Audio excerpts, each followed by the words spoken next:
Good morning. At the DOGE Subcommittee, we are continuing our war on waste. That means rooting out spending that is unnecessary, wasteful, and frankly, un-American. Today, we are looking at the more than $500 million federal taxpayers spend annually to fund public radio and television.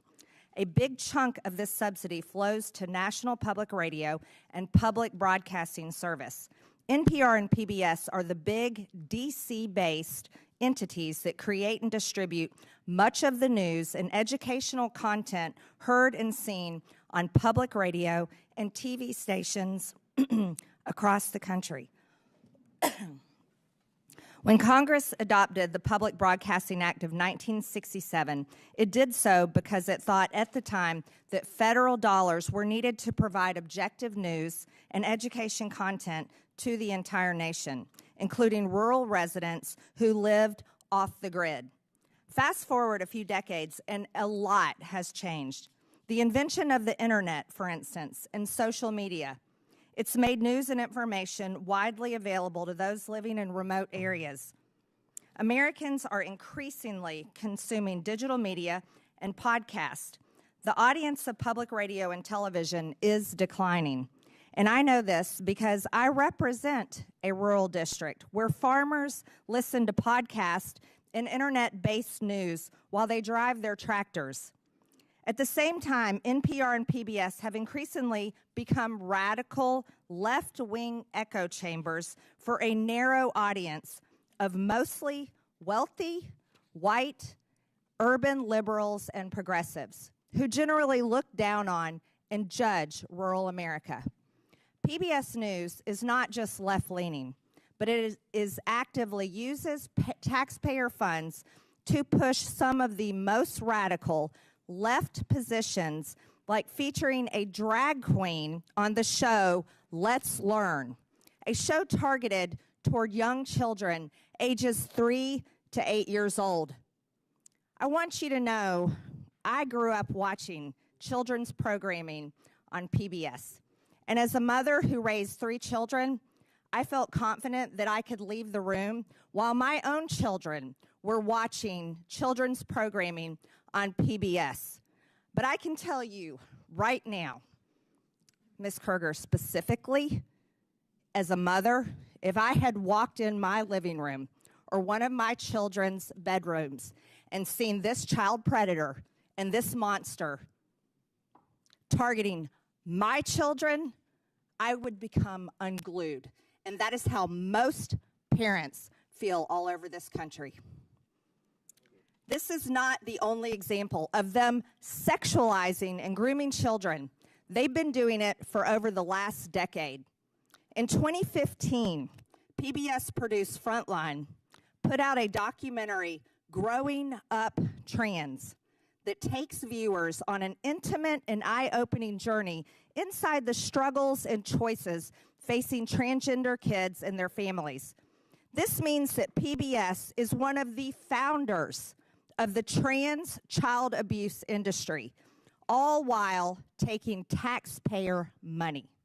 Brainwashing and transing children is an issue so hated by parents across the country that it was a driving force in the landslide Republican and Trump victory in the 2024 election cycle and presidential race. The news that these entities produced is either resented or increasingly tuned out and turned off by most of the hardworking Americans who are forced to pay for it. They no longer view NPR and PBS as trusted news sources. As a matter of fact, with these people, they're a threat. In fact, when Elon Musk put his hand over his heart and extended it and told the American people his heart goes out to them, PBS News posted the clip, called it a fascist Nazi salute, and described how it was similar to the same Heil used by Nazis at their victory rallies. Not once did PBS or NPR report on the numerous accounts of Democrats making the same gesture AOC, Kamala Harris, Barack Obama, Elizabeth Warren, somebody that lost a presidential race, Hillary Clinton, Governor Tim Walz. Why wasn't this treated exactly the same way? Is there not a standard in journalism today? Apparently not. Here's How We Lost America's Trust was in fact the title of a powerful essay written last year by Yuri Berliner, a veteran NPR editor. In his essay, Berliner described how NPR's downward spiral accelerated greatly during the first Trump administration. He said NPR dedicated efforts to damage the Trump presidency via relentless pursuit of Russiagate rumors that the Trump campaign colluded with Russia over the election. NPR hosts interviewed Adam Schiff, then the top Democrat of the House Intelligence Committee, 25 times about Trump and Russia. But they made no apologies when the Mueller report found no evidence that the Trump campaign had colluded with Russia, because they did not. Berliner also described NPR's passionate embrace of the left-wing DEI ideology that Americans clearly reject, as evidenced by the November elections. NPR's language and style guides were shaped by race and gender-based affinity groups that dominated the internal culture of the organization. And NPR journalists were to ask everyone they interviewed their race, gender, and ethnicity, and enter it into a centralized tracking system. This tracking system embeds DEI into the fibers of its content. Sounds like racism to me. It's a software attached to NPR's content management system where these reporters and producers submit information about their sources' race and ethnicity, gender identity, geographic location, that's kind of scary, and age range. The tool allows NPR to track the demographics of their sources in real time to allow for source diversity. The irony of these supposed diverse sources is that NPR has no real interest in diversity, like having diverse viewpoints. Berliner tried to sound the alarm on this when he checked voter registration records of the editors at DC's NPR headquarters and found 87 registered Democrats and 0 registered Republicans. But NPR treated Berliner like a political dissident in the old Soviet Union. He was driven out of the organization and forced to resign. Sounds like communism. And the ringleader of that effort was NPR's then newly appointed CEO, Katherine Maher, who is before us today. She dismissed Mr. Berliner's wake-up call as profoundly disrespectful, hurtful, and demeaning. In other words, instead of viewing it as a chance to finally right the ship at NPR, she doubled down.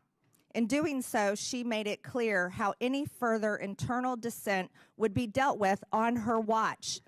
That does sound like communist China at the taxpayer's expense.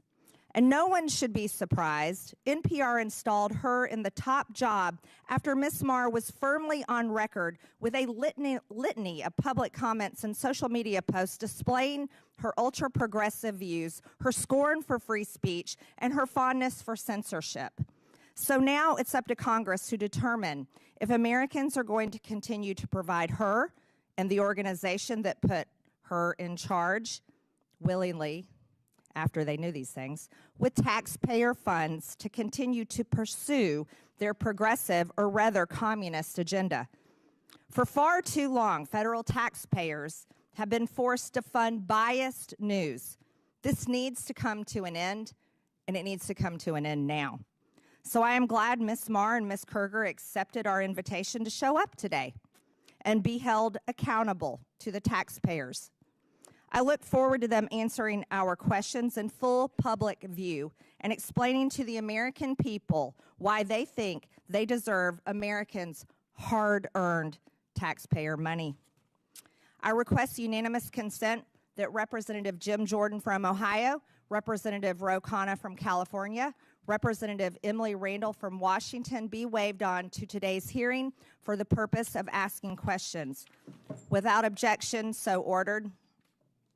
And with that, I yield to Ranking Member Lynch for his opening statement. Thank you, Madam Chair. I want to thank the witnesses for your willingness to come forward and offer your advice and testimony to this committee. Madam Chair, for over 2 decades of service on this Oversight Committee, I've worked with members on both sides of the aisle to investigate issues of critical importance to the safety and security of the American people, including the conduct of wars in Iraq and Afghanistan, terrorist attacks against the U.S. compound classified annex in Benghazi, and several major intelligence and security breaches under Democratic and Republican administrations. So I'm sad to see that this once proud committee, the principal investigative committee in the House of Representatives, has now stooped to the lowest levels of partisanship and political theater to hold a hearing to go after the likes of Elmo and Cookie Monster and Arthur the Aardvark, all for the unforgivable sin of teaching the alphabet to low-income families' children and providing accessible local news and programming. This hearing also comes at the direction of President Trump and Elon Musk, who have repeatedly called for the defunding of all public media and claimed that media organizations such as PBS and NPR are, and I quote, a liberal disinformation machine, close quote. Meanwhile, the Trump administration is engaged in an actual disinformation campaign to minimize the catastrophic national security breach that was revealed earlier this week. As reported by Atlantic Editor-in-Chief Jeffrey Goldberg, Mr. Goldberg was inadvertently added to a group chat on an unauthorized, non-secure, publicly available message app in which Secretary of Defense Pete Hegseth disclosed, quote, operational details of forthcoming strikes on Yemen, including information about targets, weapons systems, and other actions the U.S. would be taking, and also attack sequencing. I want to remind my colleagues in Congress that federal law makes it a crime when a person, through gross negligence, removes information relating to national defense from its proper place of custody or delivered to anyone in violation of this trust, ought to be lost, stolen, or abstracted or destroyed.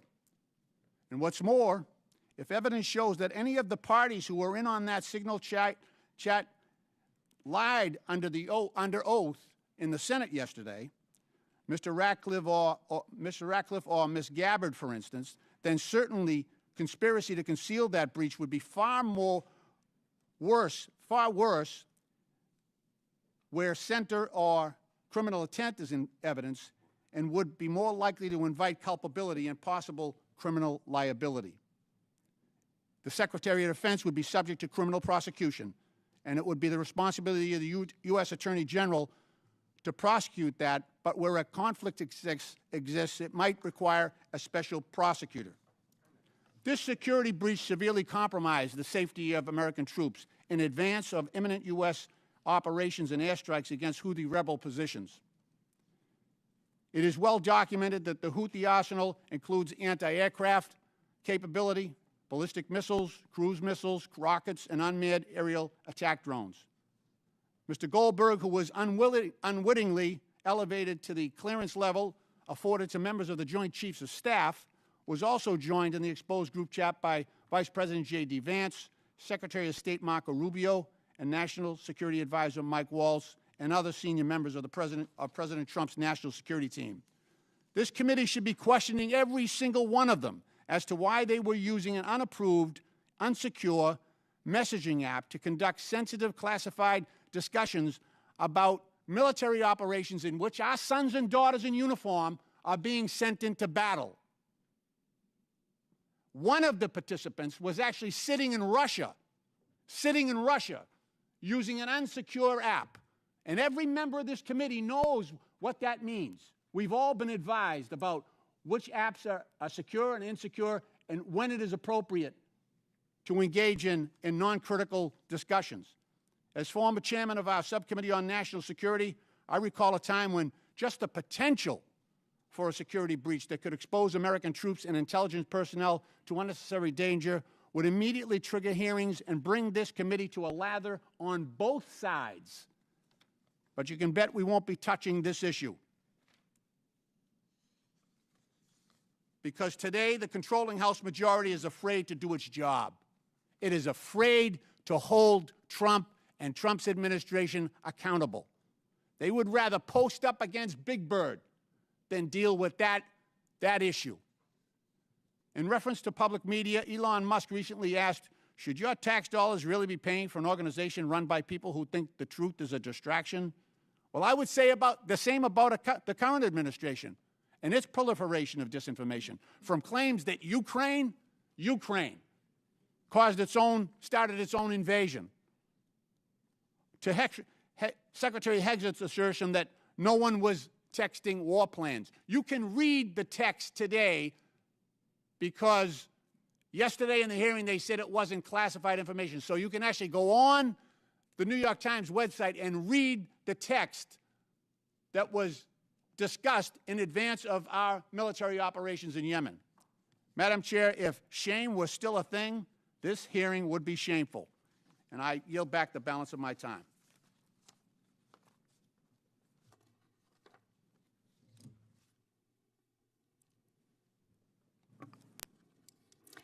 I am pleased to introduce our witnesses today. Paula Kerger is the President and Chief Executive Officer of the Public Broadcasting Service, also known as PBS. Katherine Maher is the President and Chief Executive Officer of National Public Radio, also known as NPR. Mike Gonzalez is the Angelus T. Arredondo E. Pluribus Unum Senior Fellow at the Heritage Foundation. Ed Ullman is the President and CEO of Alaska Public Media. Again, I want to thank you all for being here to testify today. Pursuant to Committee Rule 9G, the witnesses will please stand and raise their right hand. Do you solemnly swear or affirm that the testimony that you are about to give is the truth, the whole truth, and nothing but the truth, so help you God? Let the record show that the witnesses answered in the affirmative. Thank you. You may take a seat. We appreciate you being here today and look forward to your testimony. Let me remind the witnesses that we have read your written statement and it will appear in full in the hearing record. Please limit your oral statement to 5 minutes. As a reminder, please press the button on the microphone in front of you so that it is on and the members can hear you. When you begin to speak, the light in front of you will turn green. After 4 minutes, the light will turn yellow. When the red light comes on, your 5 minutes have expired, and we would ask that you please do your best to wrap up. I now recognize Katherine Maher for her opening statement. Chairwoman Green, Ranking Member Lynch, and distinguished members of the subcommittee. My name is Katherine Maher, and I'm the President and CEO of National Public Radio, and I welcome the opportunity to discuss the essential role of public media in delivering unbiased, nonpartisan, fact-based reporting to Americans. Americans listen to public radio as they commute, as they work, and in the kitchen as they cook with family. Nearly 100% of Americans live within range of a public radio station. We cover what matters to local communities, crop prices, cook-offs, and local sports teams, alongside news of the nation and the world, from the halls of Congress to coverage of our troops overseas. Today, Americans have more media choices than ever. The rise of podcasting has established a competitive free market for audio news and information. And every day, I am honored to know that we have 43 million listeners from every state in the nation. Amidst this competition, local stations choose to become members of NPR for the value we provide. For example, we are the only non-paywalled news outlet with a dedicated reporter covering veterans issues. While NPR is only 25% of station programming on average, audiences for NPR bring the scale and revenue that subsidize essential local programming. Local public media journalism has never been more important to American families, who consider it part of the fabric of their communities. It correlates with higher rates of civic engagement, greater civic cohesion, and economic advantages, such as better municipal bond ratings. Recent independent polling found that more than 60% of all Americans and more than half of Republicans trust public broadcasting to deliver fact-based news. I understand the subcommittee has questions about funding for NPR and public radio. The vast majority of federal dollars, more than $100 million of the $121 million annual appropriation for public radio, goes directly to 386 local, non-commercial stations across the nation. This highly efficient investment enables your local stations to raise an average of $7 for every federal dollar. As a grantee of the Corporation for Public Broadcasting, NPR received federal funding of $11.2 million last year. These funds allow us to maintain the national public radio satellite system, helping safeguard our national security, civil defense, and disaster response, and enabling public radio to reach every corner of America. Additionally, these funds help protect journalists covering our troops overseas and reverse the decline of local journalism.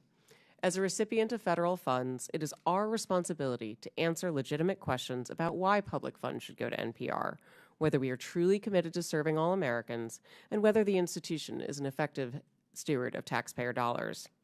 I hear, respect, and understand your concerns regarding bias and whether public media is relevant in a commercial landscape, and I'd like to spend a minute sharing with you my actions to address your concerns. First, it is critical for NPR's newsroom to operate with the highest journalistic standards. That means that they do their jobs independently, and as CEO, I have no editorial role at NPR. In other words, I do not decide what we cover or how we cover it. I lead NPR's strategy, ensuring we have resources and policies in place to serve all Americans, not just those with a specific point of view. I was brought into NPR to revive and reorient the organization and bring public media to a wider audience, a new generation, and new platforms. We have a responsibility to serve Americans across the full political spectrum in a trustworthy, nonpartisan fashion. It is essential that we deliver on this commitment, and we have work to do, and we are doing it. In May, we launched an initiative to improve our editorial review processes to make sure all pieces are fair and comprehensive. We hired new editors and analysts to ensure we're giving fair airtime to different voices and issues. We started regular meetings with our nearly 200 local newsrooms so we can plan together for the needs of their audiences. And the early results are positive.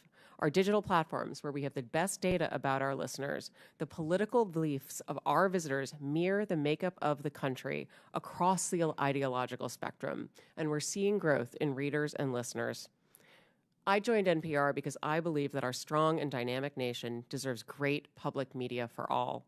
Americans are smart and curious, and they want us to cover issues that matter, from the price of eggs to national security.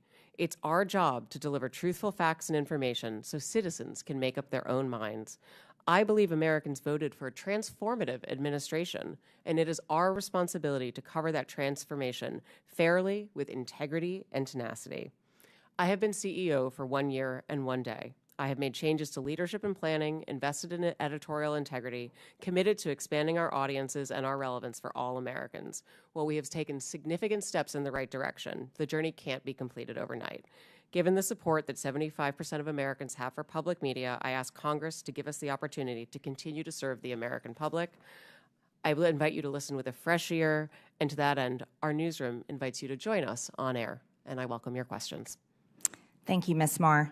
I now recognize Paula Kerger for her opening statement. Chair Taylor Greene, Congressman Lynch, and members of the subcommittee, my name is Paula Kerger, and I'm the president and CEO of PBS, a role that I've held for 19 years. It is my honor to be here on behalf of the 336 PBS stations who serve every community in the United States. There's nothing more American than PBS. As a membership organization, our local service is at the heart of our work. Our job at PBS is to support our stations so that local stations can serve their communities. We've been proudly fulfilling our mission for nearly 60 years, using the public airwaves and other technologies to help educate, engage, and inspire the American people. That mission is our guide star and remains just as important today as when the Public Broadcasting Act was signed into law in 1967. PBS stations provide something that cannot be found on commercial networks. This is because PBS stations are focused on the needs and interests of the viewers they serve. Especially in rural areas, PBS stations are the only outlet providing coverage of local events. For example, high school sports, local history and culture content, candidate debates at every level of the election ballot, and specialized agricultural news. Local stations also partner with other community organizations to address issues of concern like Veterans Affairs and the opioid crisis. Finally, communities depend on the essential public safety information and emergency alerts our local stations provide. Our programming comes from our local stations. For example, Southern Storytellers was produced by Arkansas PBS for our national audience. This program highlighted Southern culture through its literature, music, and film. Across the country, nearly 4 million people watch Southern Storytellers, helping Americans learn about our shared history and what brings us together as a people and a nation. Our stations pool resources to invest in programming that will benefit all Americans, ranging from history and science to art and music. For example, Firing Line with Margaret Hoover creates a forum for people with a wide range of views to respectfully share ideas. While programs like Independent Lenses, Matter of Mind, My Alzheimer's explores the challenges facing many American families. And we celebrate what makes our country great.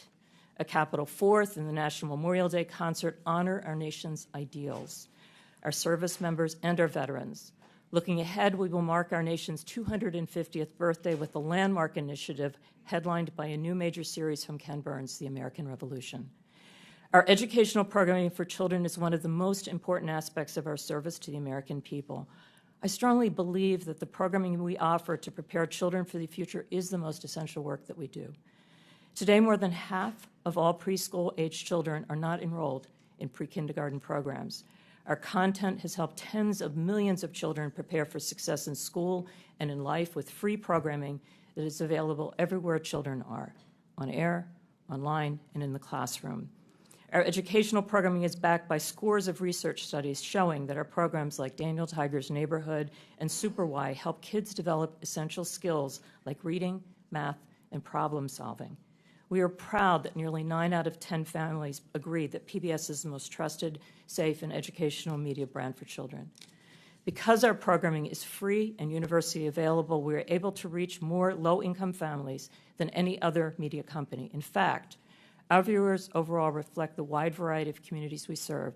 Our audience mirrors the overall U.S. population with respect to education, income, and geography. Each month, over 160 million television and online viewers explore the world through our trusted content, and more than 3/4 of Americans feel that PBS stations provide excellent value to their communities. For over 2 decades, the American public has consistently ranked public television as one of the best investments the government makes. More than 70% of the CPB funds from Congress go directly to our stations. And for every dollar of that vital seed money, local stations raise 7 to support their work. This is one of the best, most successful examples of a public-private partnership. When I think about the need for our service, I think of a man I met during a visit to a local station in Nebraska. He was a rancher with young children, and he drove hours to attend a local station event. He pulled me aside and told me this: we need PBS. We don't live near a preschool. My children have learned to read watching PBS shows, and the shows we watch on PBS are our connection to the rest of America. That is why PBS and the 336 local stations in your communities do what we do. PBS programming and the services that local stations provide bring Americans together. It is valued, needed, and trusted by the American people. I appreciate the opportunity to be here today, and I look forward to your questions. Thank you, Ms. Kerger. I now recognize Mike Gonzalez for his opening statement. Thank you, Chairwoman Taylor Greene, Ranking Member Lynch, for allowing me to appear before you today. My name is Mike Gonzalez. I'm a senior fellow at the Heritage Foundation. The views expressed are my own and should not be construed as representing any official position of the Heritage Foundation. Before joining Heritage 16 years ago, I was a journalist for many years. I worked in Latin America, Asia, and Europe, traveled with the Mujahideen in Afghanistan, was arrested in Panama, witnessed China's takeover of Hong Kong, and covered the stock market for the Wall Street Journal. I have even covered high school sports. I know that journalists can keep their prejudices in check. That is, if they want to. This ability to give all sides a hearing becomes an even more serious obligation when taxpayers are coerced to pay for you. Yet NPR, PBS, and the other state broadcasters refuse to abide by the simple code of decency.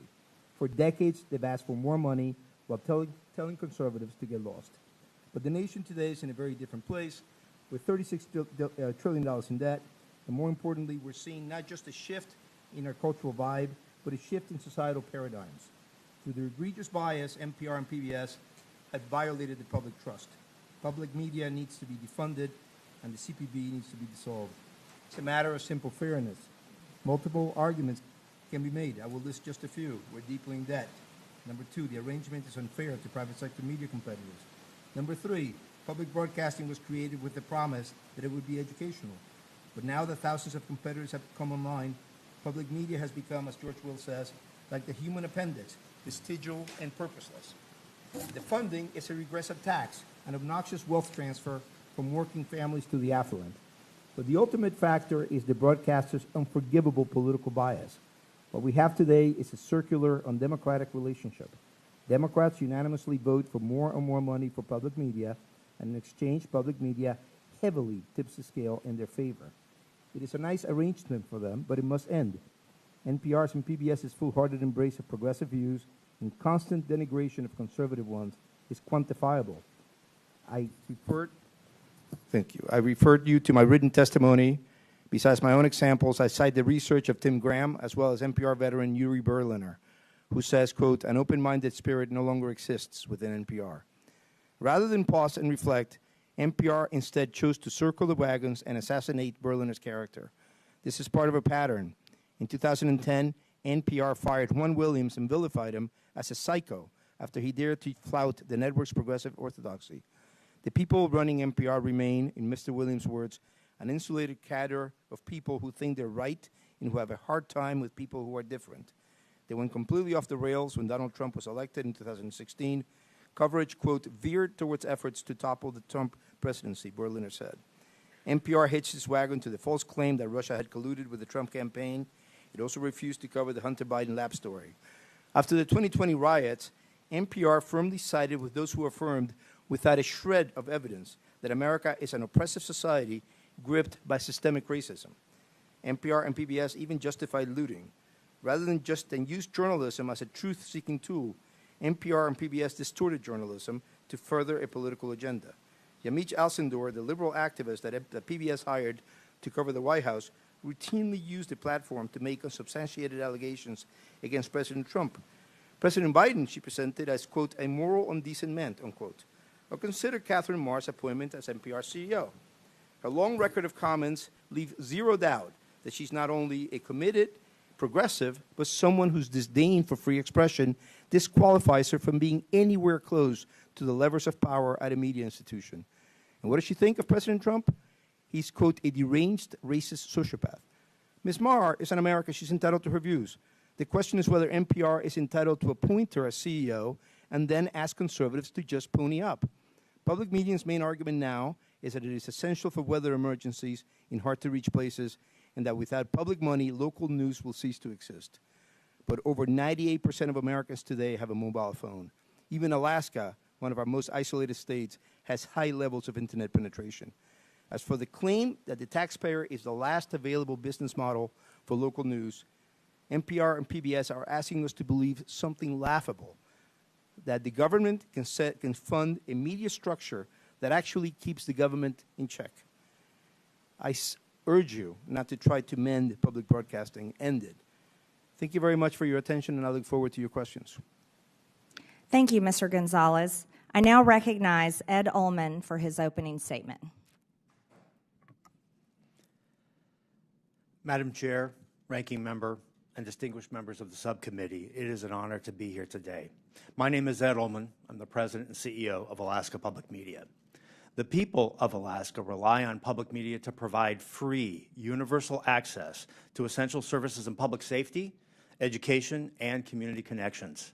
This includes potentially life-saving alerts, updates on community affairs, coverage of state and local government, proven educational content engagement services, and local and national news.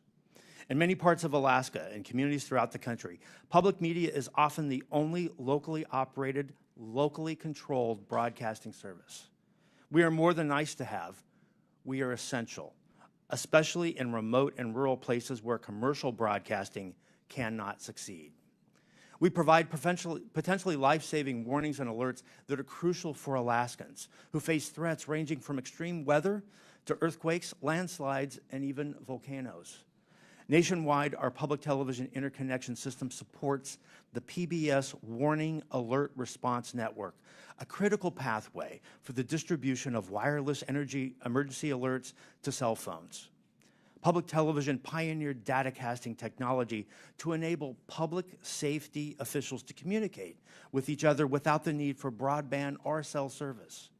In partnership with the Department of Homeland Security, public television has proven how this technology can assist rural search and rescue, over-water communications, large event crowd control, and even school safety incidents. Alaskans use our services to connect to their communities and the broader world through access to local public and government affairs, agricultural news, local history and culture, as well as local and national educational content and news. Our programming caters to and is informed by the specific needs of the communities we serve.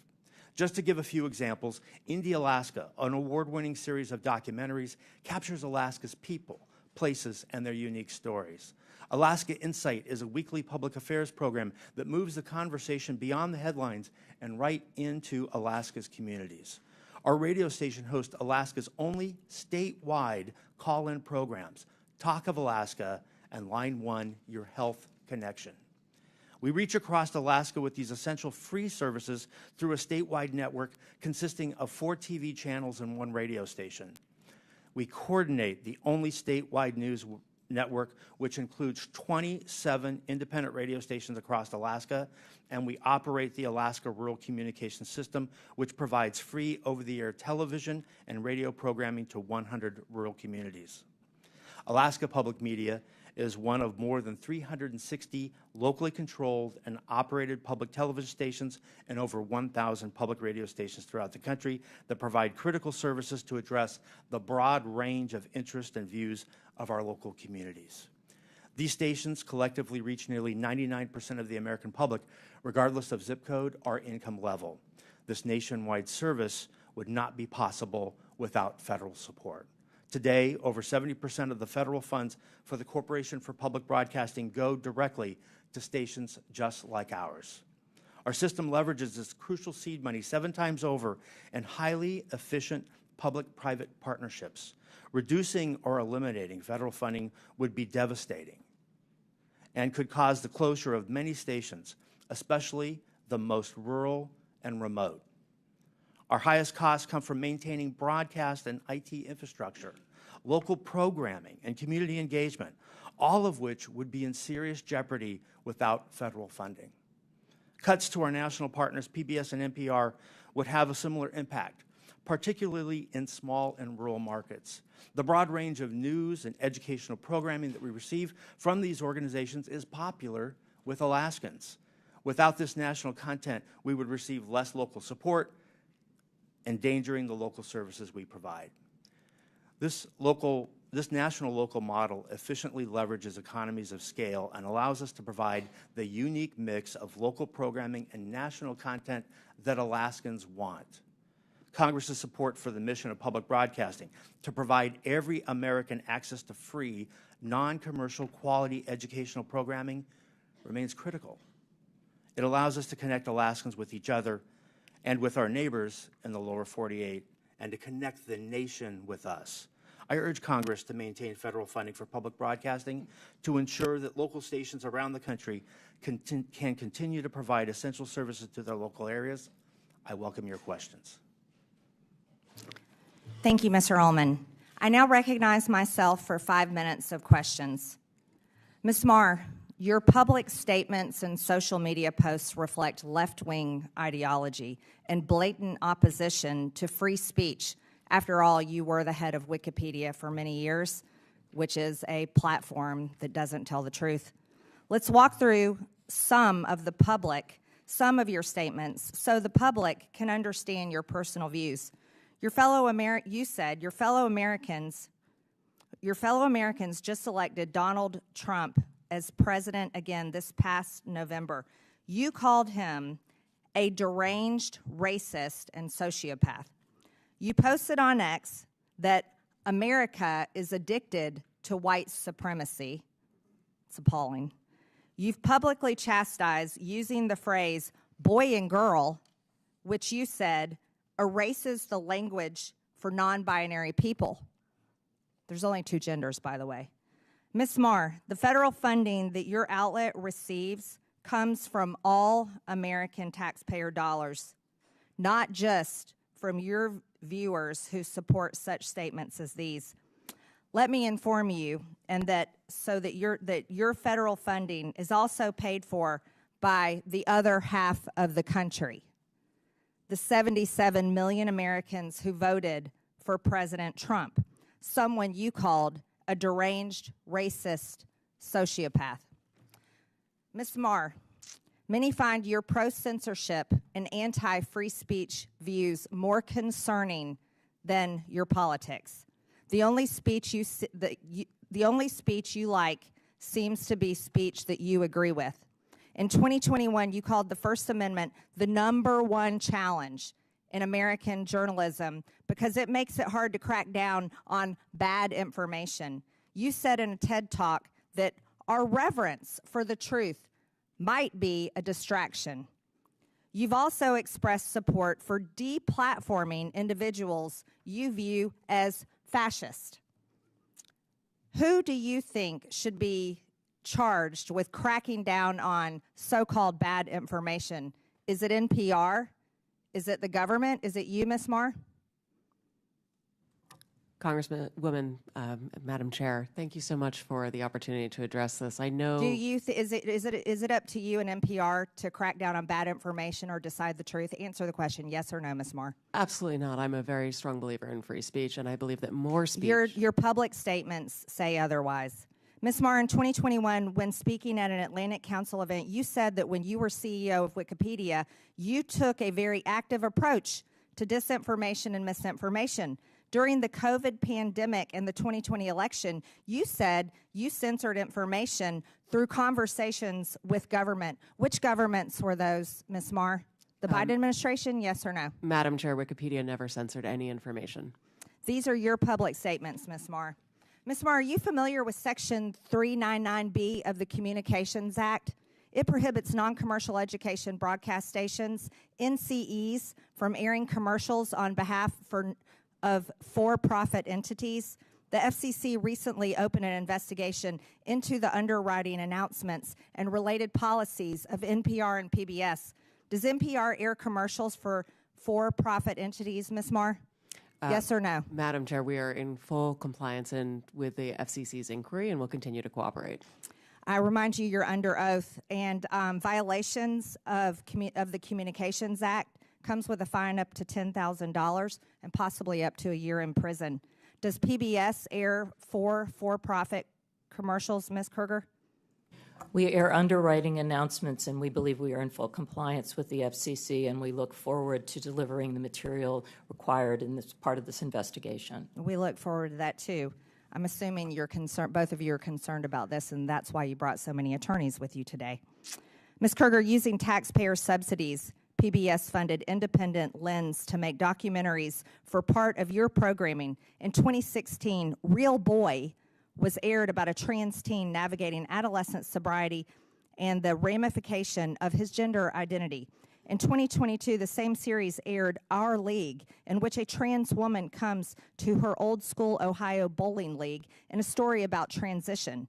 Then in 2024, A Racist Trees was aired, telling a story of how in Palm Springs, a black neighborhood fights to remove a divisive wall of trees.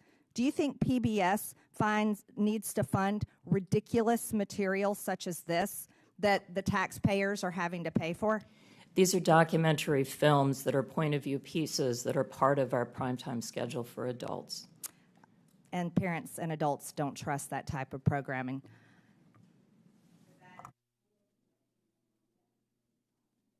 Thank you, Madam Chair. I ask a unanimous consent to enter into the record this letter from 72 public radio stations serving rural communities across the country, where they emphasize how important federal funding is to the ability to provide vital public safety information. Without objection, so ordered. Okay. I also have a similar letter from Georgia from the Georgia PBS NPR station also asking for consideration for federal funding. Without objection, so ordered. Thank you. Ms. Kerger and Ms. Maher, can we talk a little bit about the educational service you provide for children of low-income families and how that that is received and the trust that you've generated among families in that situation? Yes, a significant part of our broadcast day is devoted to programming for children. We focus on preschool. Goes back to the legacy of Fred Rogers, who believed that media could be a tool to help to instruct children as well as a tool of entertainment. Our programming is focused on core skills that kids need to develop before they enter school in math and in learning numbers and in learning letters, so that kids that don't have the opportunity to be in a formal pre-K program have a chance to walk into school for the first time on equal footing with kids that have more opportunity. And that's the heart of what we think about in the programming that we develop for kids. Now, I know you've done some, well, independent groups have done assessments on trust, the trust factor that parents have on PBS Kids, which is one of your most popular services. Can you talk about that? Yes. Where did you come in terms of the comparison to other stations? Yeah, we are the most trusted media brand. In fact, Parents Magazine this week just ran the results of a study that was done on Daniel Tiger's neighborhood, actually looking at 16-year-olds that remember some of the basic skills they learned as small children. And what we're focused on is to make sure, again, that every child has the opportunity to learn and be excited about the world around them when they enter a school for the first time, and to give them those core basic skills that we can see they carry forward in life. Ms. Maher, I'd like you to focus on the work that public media is doing in relation to public safety communications. How important is this function of public broadcast media, particularly, I'm talking about the most rural, most remote communities in this country? Thank you so much, Congressman. We are part of the National Next Generation Warning System, for which we've received a significant investment over the course of the last few years, and many thanks to Congress for supporting that appropriation. Our stations are busy implementing that across the nation. We also are part of the the statewide emergency plans for more than 20 states. You'll see the importance and value of public radio in particular when we face extreme weather. For example, whether in Ashland, North Carolina, recently, Blue Ridge Public Radio was the only news information source available for nearly 2 weeks as people struggled with outages of water and electricity, and certainly outages of cell phones and internet. Recently as well, my colleague from Alaska would be able to speak to Raven Public Media, which had a very similar experience of 2 weeks of outages in which the local media station was, again, the only source of information for that community. When everything else goes down, public radio is there, available to first responders to be able to communicate directly about issues of harm and ensure the public has access to vital, critical information. Now, I mean, there's a lot of information out there, a lot of stations out there, but we're talking, what's the difference here when you have a paywall-free, non-subscription access for some of these communities? I think it makes all the difference in the world, sir. We recently, as I mentioned in my opening statement, we're one of the only publications in America that has a dedicated veterans beat and the only one without a paywall. I'm always struck by something that our veterans reporter told me, which is that a mother of one of our troops deployed overseas came to him and said that for the first time in 9 months she'd heard his son's voice. That's something that I believe only public media can do, and it can only do that because it is available to all Americans without any barriers. Thank you. Madam Chair, I yield back. I now recognize Chairman Comer from Kentucky for 5 minutes. Thank you, Madam Chair. Mr. Ullman, I'm glad you brought up a point. It's been mentioned a couple of times already at the early start of this hearing about rural and remote. And I have to tell this story. When I graduated from college with a degree in agriculture, I went back to rural Monroe County, Kentucky, and worked on a farm, my farm, for 5 years, full-time. Farm to this day, but full-time. I was in a tractor, sometimes 10, 12, 14 hours a day. And I listened to the radio, and the only radio station I could get that had news was public radio. So I listened to as many hours of public radio as anyone on this panel, I can assure you. And it was a great service. That was 30-some years ago. Today, in that same remote area, I mean, you've got Sirius XM, you've got podcasts, there's internet access now, there's a whole menu of media options now. So, but over time, and I still occasionally listen to NPR because I just want to hear what they have to say, and I don't even recognize the station anymore. It's not news. I feel like it's propaganda. I feel like there's disinformation every time I listen to NPR.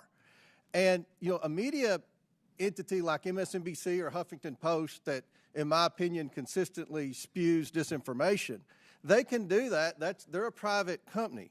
But NPR gets federal funds. And you know, I have a problem with that. Because if people in Alaska, if all they have is public radio, then all they know is what these headlines say. And they're wrong about COVID-19. And the headlines are in the background. I don't have time to go over all these headlines that are wrong. About Russian collusion, wrong. Wrong. About the Hunter Biden laptop, wrong.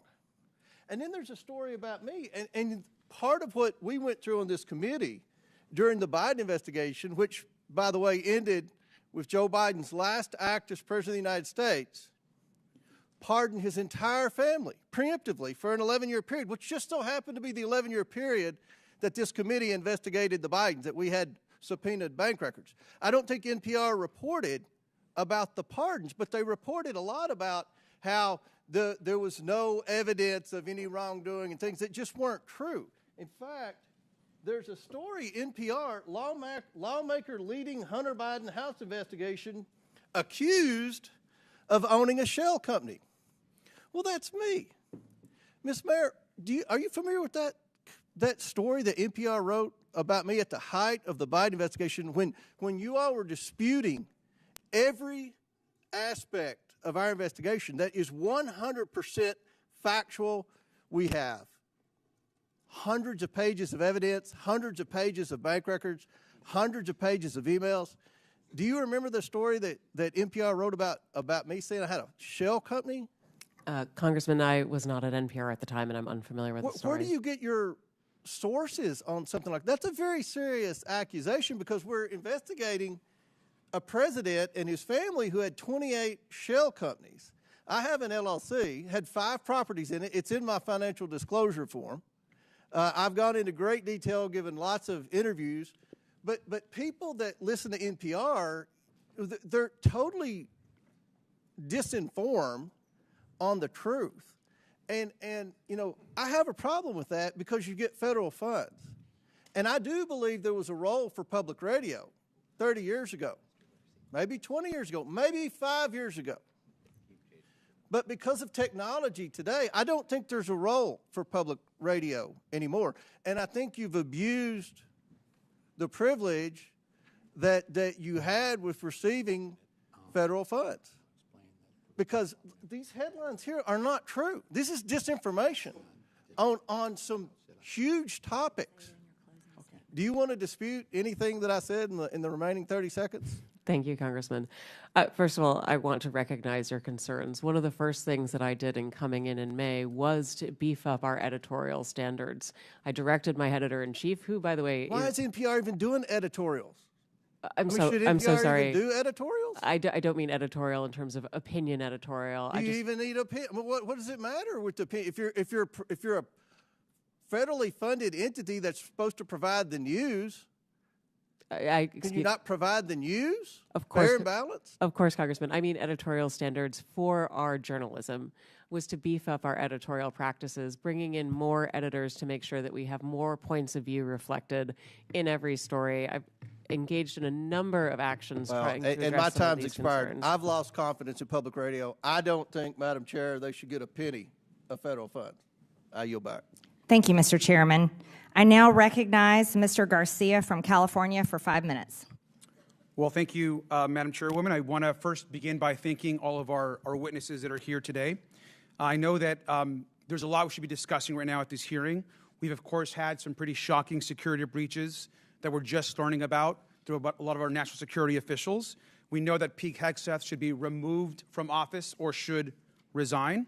We have Donald Trump, who, of course, is crashing the stock market. He's taken away millions of programs and hurting people across this country to fund tax giveaways to billionaires. And our constituents can't access their Social Security benefits.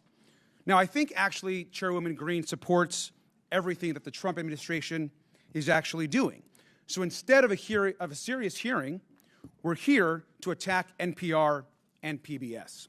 So let's get right into it. Now, Ms. Kerger, the American people want to know, is Elmo now, or has he ever been, a member of the Communist Party of the United States? A yes or no? No. Now, are you sure, Ms. Kerger? Because he's obviously red.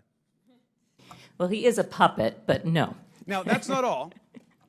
He also has a very dangerous message about sharing and helping each other. He's indoctrinating our kids that sharing is caring. Now, maybe he's part of a major socialist plot, and maybe that's why the chairwoman is having this hearing today.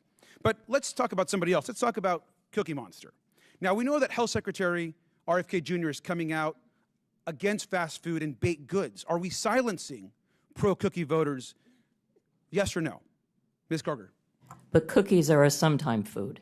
Well, thank you. And now, I agree with you. And let's also talk about the most important, maybe, character on Sesame Street. This is actually Big Bird. Now, Ms. Kerger, since Elon Musk actually fired USDA workers who have been working on the bird flu, does it make sense to also fire Big Bird? Yes or no? We would like to keep Big Bird. I completely agree with you. And now it gets even worse. Now, this is actually a tweet that Big Bird actually sent out about the COVID-19 vaccine, encouraging folks to actually get their vaccination, which, of course, we believe in vaccines. Now, perhaps the reason why we're having this hearing is because our chairwoman, Ms. Green, has actually said some really negative things about getting vaccinations. And that perhaps is why we are here. And so we support Big Bird being pro-vaccine and promoting vaccines across this country. Now, I will admit, though, the extreme liberal agenda that you're all pushing, I think, doesn't stop there. This, of course, is Bert and Ernie. Now, these two guys actually live together. They're friends. They're supportive of each other. Now, that might be triggering to our chairwoman and some on this committee, and perhaps that's also why we're here today.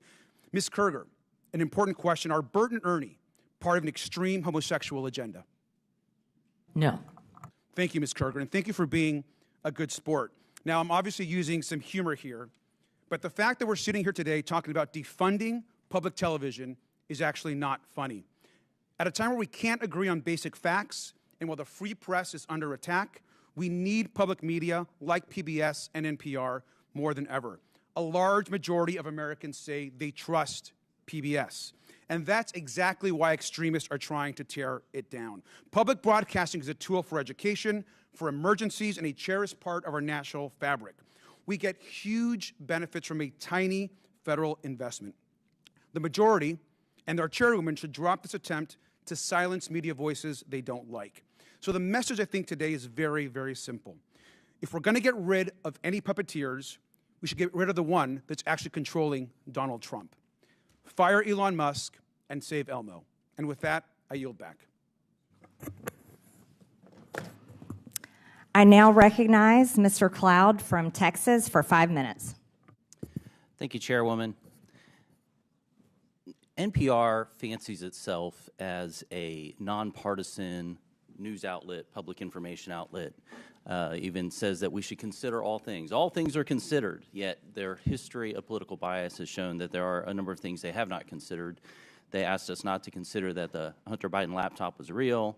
They dismissed what was always the most probable theory of the COVID lab leak from Wuhan. They interviewed Russia collusion hoaxer Adam Schiff 25 times, who claimed to have a vault of information in his office leading to the impeachment of President Trump, which, of course, we now know was all fraudulent. I'd like to submit for the record an article by Uri Berlinger. I've been at NPR for 25 years. Here's how we lost America's trust. Without objection. So NPR, unfortunately, has lost much of the audience that they used to have, and now they have a very partisan audience because of this. Who do they bring in to fix it? They bring in Ms. Maher, who has a history of commentary of promoting Marxist ideology, including critical theory. Said we should not use the terms boy or girl, has called our president a deranged racist sociopath, and said that our reverence for the truth has become a distraction that is preventing us from finding consensus and getting important things done. And one could look at that and think that maybe, in your view, promoting groupthink is more important than finding the truth. I thought we liked diversity of ideas, especially, and that as an online encyclopedia that you used to manage, activism was more important than accuracy. Now, I had an uncle who used to say that you should never let the truth get in the way of a good story. And while that was humorous when we were talking about weekend fishing expeditions, when we're talking about news and information and encyclopedias and things that are of national importance, I find that very troubling. Now you are here managing NPR, which is in part federally funded. Can we expect that you will bring the same lack of reverence for truth to your management of NPR? Thank you, Congressman. First of all, I do want to say that NPR acknowledges that we were mistaken in failing to cover the Hunter Biden laptop story more aggressively and sooner. Our current editorial leadership... In Wuhan? We recognize that we were reporting at the time, but we acknowledge that the new CIA evidence is worthy of coverage and have covered it. What have you done to clean up the bias before? You mentioned I wasn't there for that. What are you doing to clean up and make sure that we have... Absolutely. Thank you, Congressman. As I mentioned, I came in May. Mr. Berliner published his story 2 weeks into my tenure regarding stories that had happened prior. I wish that I had had the opportunity to speak with Mr. Berliner. I would have loved to have had him engage and come back to us with some suggestions as to what we could do editorially in order to address what he perceived as bias. Now you've had a long history, including the thing that I mentioned about lack of reverence for truth. And how reverence for truth, you've even talked about the First Amendment kind of getting in the way of what you wanted to get done. And then you're wanting us to believe that NPR is now taking this non-biased approach. I mean, where was the come to Jesus moment for you, I guess, that has turned you around and that we can trust the American taxpayer dollars with your leadership of NPR? I so appreciate the opportunity to perhaps clarify some things. My talk about truth was really referencing the way that people use truth to refer to belief as opposed to facts. And my encouragement was that we focus on facts. With regards to the First Amendment... That's not what your comment said. Your comment said that truth was getting in the way of getting things done and that you were prioritizing what you wanted to get done over truth. And that's really unfortunate. I want to go to a different context because you're allowed to have your political opinion. Any news organization should be going after the truth. That's what we want and expect out of news organizations. But certainly a media platform can have whatever opinion it wants in a free society. The question before us today as a committee is whether or not the taxpayers should be forced to pay for this kind of thing. Mr. Gonzalez, I wanted to get your take on this about why the corporate public broadcasting is it still relevant today? I mean, we're in a different context than we were in the 60s where maybe not every home had a television. Now many of them have multiple televisions, and certainly most have a screen in their pocket most times during the day. I have 3 here on my desk. And so it seems like we're in a different context. Like, where could we possibly get the news today or information? Could you speak to the importance or lack thereof of the Corporation of Public Broadcasting in the context of where we are today in society? Yeah, right. When it came on after the passage of the 67 Public Broadcasting Act in the early 70s, there were only 3 networks. We had Cronkite, Reasoner, and the other guy. And PBS added by a third the number of networks that we had. That's not the case today. And as far as education, which has been diminished, and by the way, I believe that Sesame Street was sold to HBO 10 years ago. But as far as the educational value, we have an unending stream of educational content online. I could reel off a number of websites that people can access, YouTube channels, where kids of all income levels can access educational content. So, but basically, as I said in my testimony, it goes back to the basic unfairness that conservatives for 50 years have been saying, but you're completely biased. And they have the audacity to say, oh, no, we're not. And you have to just pay us. And it's just, that is the basic. The gentleman's time has expired. Thank you, Mr. Gonzalez. I ask unanimous consent to enter into the record an article published today by Yuri Berliner about NPR, basically saying that the bias has not changed.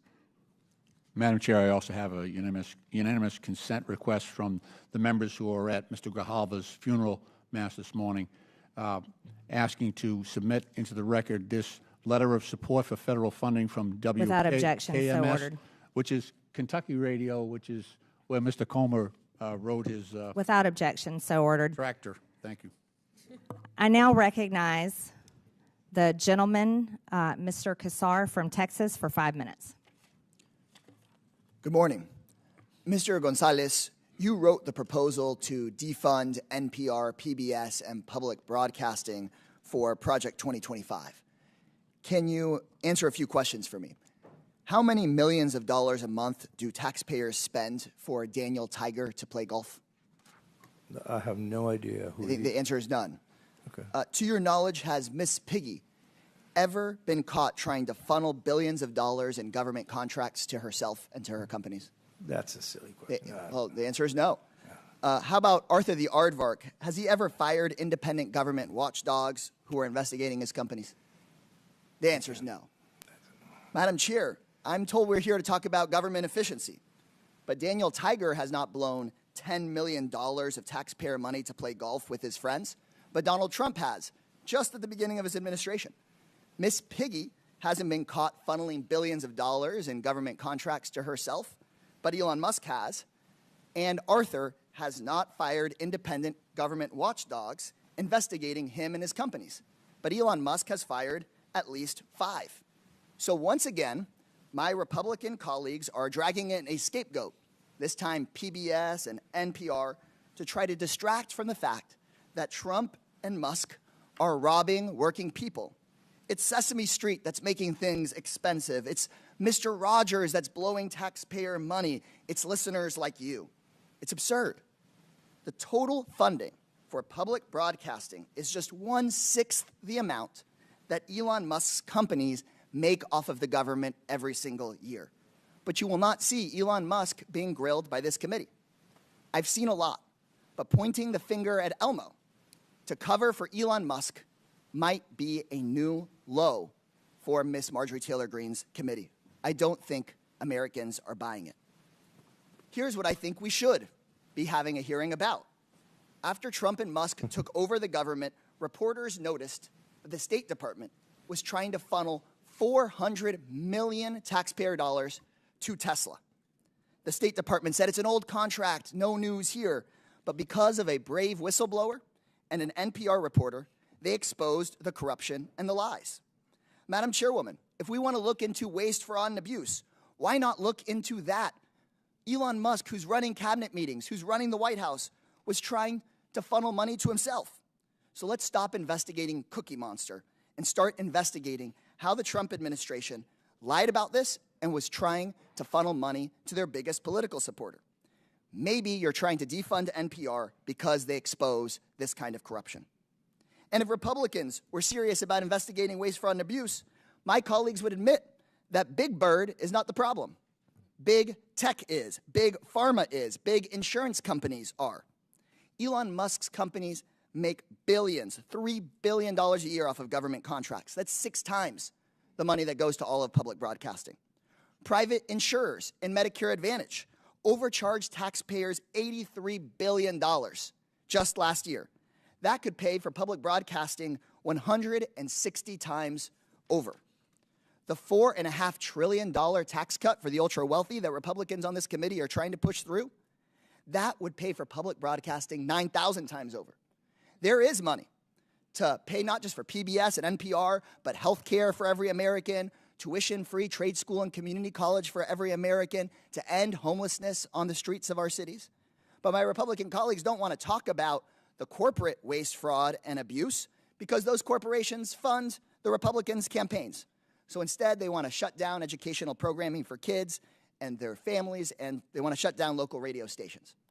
To borrow a phrase from Sesame Street, the letter of the day is C, and it stands for corruption. Look, in my home city of Austin, Texas, we have Austin City Limits, which decade after decade after decade has chronicled American music.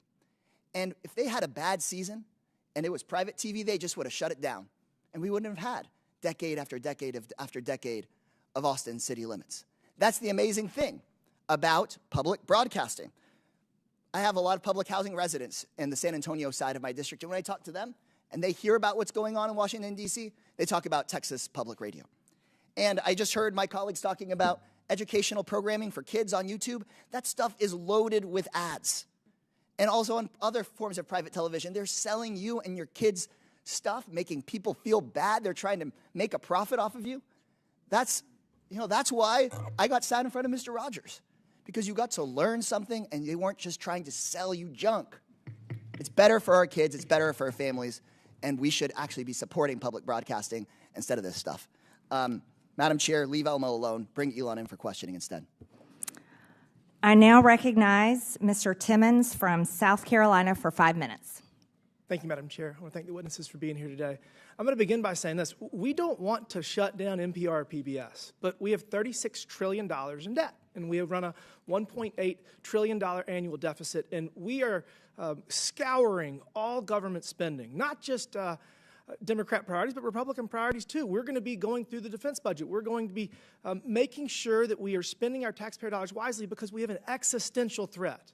We have an existential threat. We cannot continue down this path financially. So we do not want to shut you down, but we cannot continue down this path. And so if our debt is part of the reason we're here, I think another part of the reason we're here, reevaluating your role and the government's use of taxpayer dollars to partially fund your institutions is because technology has changed everything. We are not living in 1967. And the internet has changed our society. We have such increased social interconnectedness, and there are various options for people to get news and to get disinformation or information, whatever you want to get. So those are the two kind of reasons I want to start with, and that's probably half the problem we're here for. The other half is your perceived bias and your content moderation and the manner in which you are violating journalistic integrity. And I'll say this, NPR, you have been far worse at this. Ms. Kerger, you have done a much better job at this, but we still have some issues we're going to talk about. Ms. Maher, do you think that the public statements you have made on social media create a challenge in your leadership for what should be an unbiased public information system? Do you think that your past comments, I'll give you a better question, did they come up in your job interview? Like, do you see a problem? Congressman, thank you for the question. No, they never came up in my job interview. You're a rabid progressive. And do you not think it's a problem that your political leanings make it seem to the American people that you're not biased and that you're not doing your job? Because you agree that your job is to have journalistic integrity, right?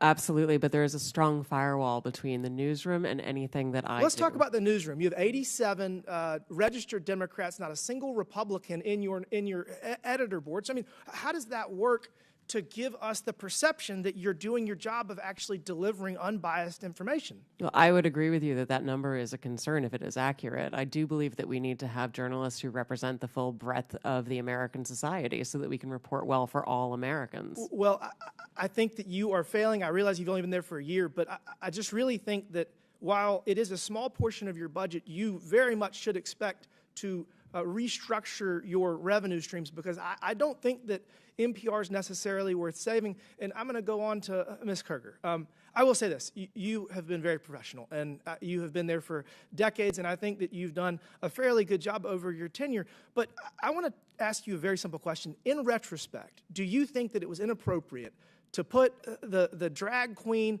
on the kids' show? Do you think that was a mistake? The drag queen was actually not on any of our kids' shows. The image that Chairman Taylor Greene showed was from a project that our New York City station did with the New York City Department of Education. What time of day did it air? It did not air. It was a digital project they did for the Department of Education. Do you think it only that appeared on our unit should website? have anything to do with PBS? Do you think that human? I mean, do you see? It was not a PBS. It was not for PBS. It was Okay, so you're mistakenly saying we put it should on have our that website by our. I'm sorry. I don't mean to talk over you. It was mistakenly put on our website by our New York City station. It was not intended for national distribution. It was immediately pulled down. It was never broadcast. How about, do you think that you should publish something that calls trees racist? Is that, in retrospect, should you have published that? I'm not sure what you're referring to. You had a segment that was called Racist Trees, and it was I mean, we've already referenced it a number of times. So, I mean, do you think trees can be racist? I guess that's a good one. I don't know what you're talking about. I've never heard of what you're referring to. All right, well, but I'd be happy to look into it.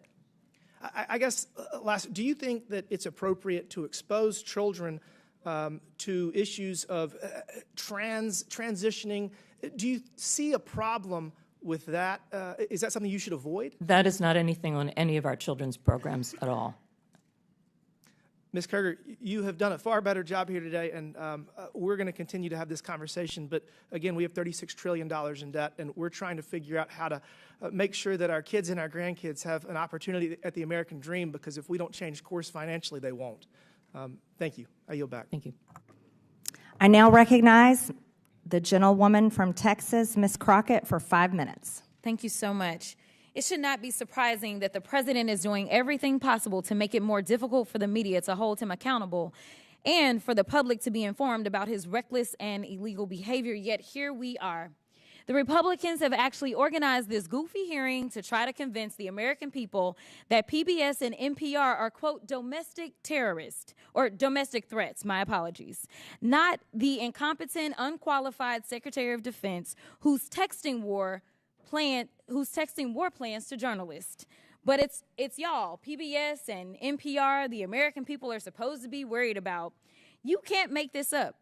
It's as stupid as it sounds. The American people should be worried about the president threatening to investigate NBC for treason for reporting on his felony convictions, or arresting reporters and stripping networks of their licenses for not saying nice things about him or not using Gulf of America.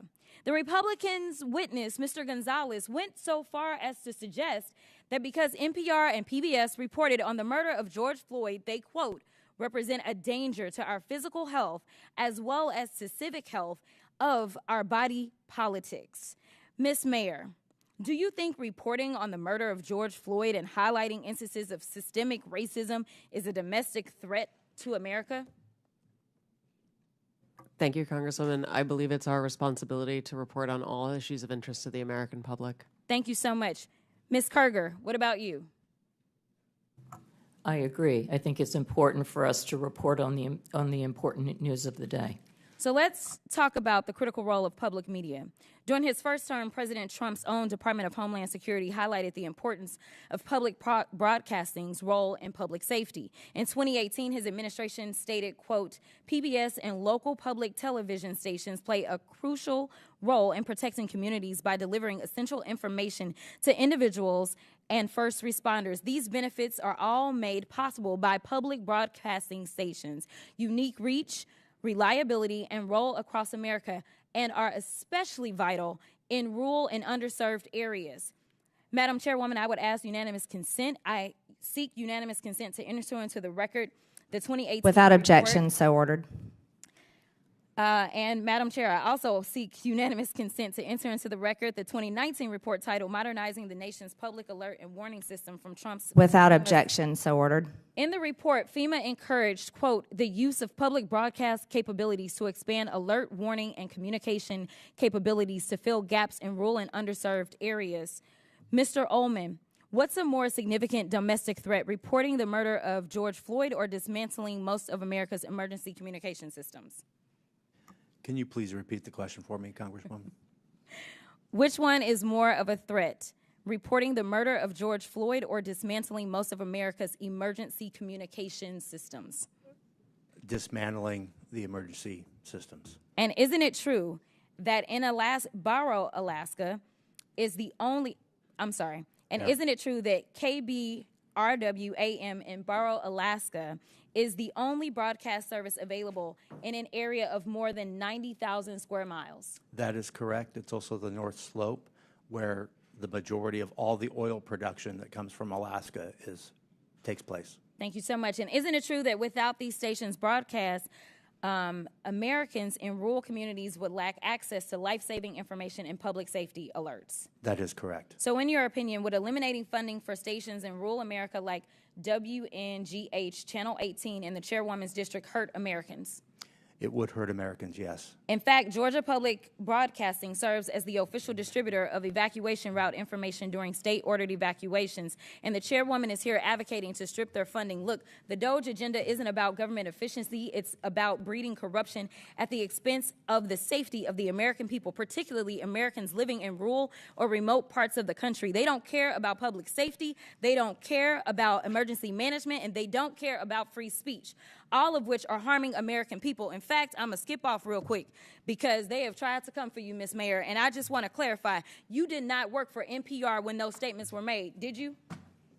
That is correct, Madam And to Chair. be clear, free speech is not about whatever it is that y'all want somebody to say. And the idea that you want to shut down everybody that is not Fox News is bullshit. We need to stop playing because that's what y'all are doing in here. You don't want to hear the opinions of anybody else. And the Constitution says Congress shall make no law respecting or establishing of religion or prohibiting the free exercise thereof or abridging the... The gentlewoman's time has expired. The gentlewoman's time has expired. Madam Chairwoman, can I put something into the record? Unanimous consent, please. Without objection, so ordered. Thank you. I'd like to put under this NPR article what Biden preemptive pardons for family members could mean for presidential powers. If I could submit to the record. Without objection, so ordered. I now recognize the gentleman from Ohio, Jim Jordan, for 5 minutes. Thank you, Madam Chair. Ms. Maher, who is Uri Berliner? Mr. Berliner is a former senior editor, That's all? a former senior business editor for NPR. How long do you work at NPR? I believe he was there just over 25 years. 25 years? Award-winning journalist? Did he win any awards? Our time did not Peabody overlap. Award? That's pretty important, isn't it? That is, So absolutely. pretty distinguished journalist, right? Certainly. And he wrote a long story about what you do at NPR. Is NPR biased? Congressman, I have never seen any instance of political bias determining editorial decisions, no. Well, Mr. Berliner, in his story last year, wrote, in the D.C. area, editorial positions at NPR, he said he found 87 registered Democrats, 0 Republicans. Is that accurate? We do not track the numbers or the voter registration, but I find that Was concerning. award-winning journalist who worked 25 years at NPR, Mr. Berliner, was he lying when he wrote that? I am not presuming such. I just don't have, we don't track that information about our journalists. 87 to 0, and you're not biased? I think that is concerning if those numbers are accurate. It's concerning. I mean, it wasn't 44-43. It wasn't 60-27. It wasn't 70-17. It wasn't even 80-7. It was 87 Democrats, 0 Republicans, and you say NPR is not biased. How about the big stories over the last few years? According to Mr. Berliner, again, he wrote on the Trump-Russia story, he wrote, at NPR, we hitched our wagon to Trump's most visible antagonist, Representative Adam Schiff. They said they interviewed him 25 times. Is that accurate? I was not there at the time, but those numbers sound accurate. Yes. Those sound accurate. But then he said when the Mueller report came out and Robert Mueller said he found no evidence of collusion, he said Russiagate faded from our programming. Is that accurate? Again, I was not there at the time. I couldn't say. You couldn't say? I was not at NPR at the time. You didn't prepare for that? You knew we were going to ask you about this guy, didn't you? It's come up like 6,000 times already in the hearing. I just couldn't say whether it faded from our coverage, sir. How about this story? October 2020, the New York Post had the Hunter Biden laptop story, and one of those editors, I guess one of those 87 Democrat editors, said this: we don't want to waste our time on stories that are not really stories. We don't want to waste the listeners' and readers' times on stories that are just pure distractions. Was that a pure distraction story? Our current editorial leadership believes that that was a mistake, as do I. Yeah, the whole country knows that was a mistake. Definitely impacted the election, or I think it certainly impacted the election. How about the COVID origin story? That's a pretty big story too, right? Mr. Berliner said, we became fervent members of the team natural origin, even declaring that the lab leak was debunked by scientists. Turns out, though, the lab leak is what most people think actually caused the COVID virus. Sorry, is there a question there? There is. You guys were 0 for 3 on the three of the biggest stories in the last 5 years. You guys were 0 for 3, and yet you maintain that NPR is not biased? Congressman, I do not believe we are politically biased. No, we are a nonpartisan organization. Nonpartisan organization. What's happening to your listeners over the last 5 years? Went up, down, or stayed the same? It has gone up and down and is now going back up. Well, I thought 5 years ago it was at 60 million. And you said in your opening statement, I think, 43 million. That's correct. So 43 million now, and it was at 60 million 5 years ago. I can do some math. That looks like it went down. And is now going back up. It's now going back up? Yes, it is. How much has it went back up? It's gone up a couple of millions over the past years. So you went from 60 million to 41 million. Now you're back up to 43 million. In a year's time, I'm very proud of that growth, sir. Okay, you're proud of that growth. Okay. But over 5 years, it's went down 18 million. That is correct, sir. Okay. Should taxpayers subsidize NPR? I believe that taxpayers subsidize local stations, sir. That is the vast majority of what I thought you said you got 11 million from Corporation of Public Broadcasting, which is taxpayer funded directly to you, right? That is to support the public radio. And then local stations get it from the Corporation for Public Broadcasting, right? They get taxpayer money. 100 million that goes to the local 100 million goes to local stations, and then those local stations buy back programming and content from you. So that money goes to the local stations, comes back to you, gets routed through the local stations, all taxpayer money. Those fees are actually based on private donations rather than on federal funding. Well, we all know money's fungible, so some of it gets put in there. Certainly, we could agree that money is fungible. What? More money for less listeners. You fired the guy who pointed all this out, who said that you were so biased to the left that you lost listeners, which is exactly happening, and you're here maintaining that, you need to continue to get taxpayer money. I did not fire Mr. Berliner, sir. Okay, the guy that left after all that. Understand. Are you fundraising off today's hearing? Sir, I believe that there was a message that went out earlier today letting people know we were coming in. Yes. Yeah, and at the bottom of the message it said, donate now, right? I don't recall the exact language. I can show it to you. Right there it is, donate now. I mean, I'm not against fundraising. We all do it. I mean, I get it. But it's, I assume this fundraising thing is probably going to all the left listeners who are subsidized content by the taxpayers, and that's the gentleman's time is expired. That's the rub. I yield back. I now recognize Ms. Randall from Washington for 5 minutes. Thank you so much. You know, I'm new to Congress. This is my first term, and I came from a legislative body that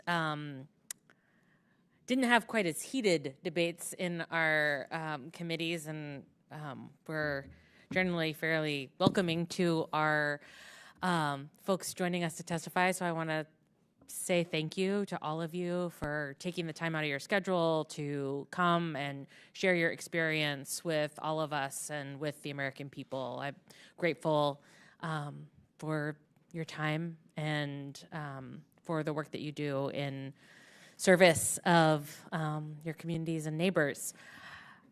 You know, American families used to get all the same news, right? Folks would have access to a handful of news channels. They would watch the same nightly news programs. They would go from one to the other, and we could all agree on what was happening in our country.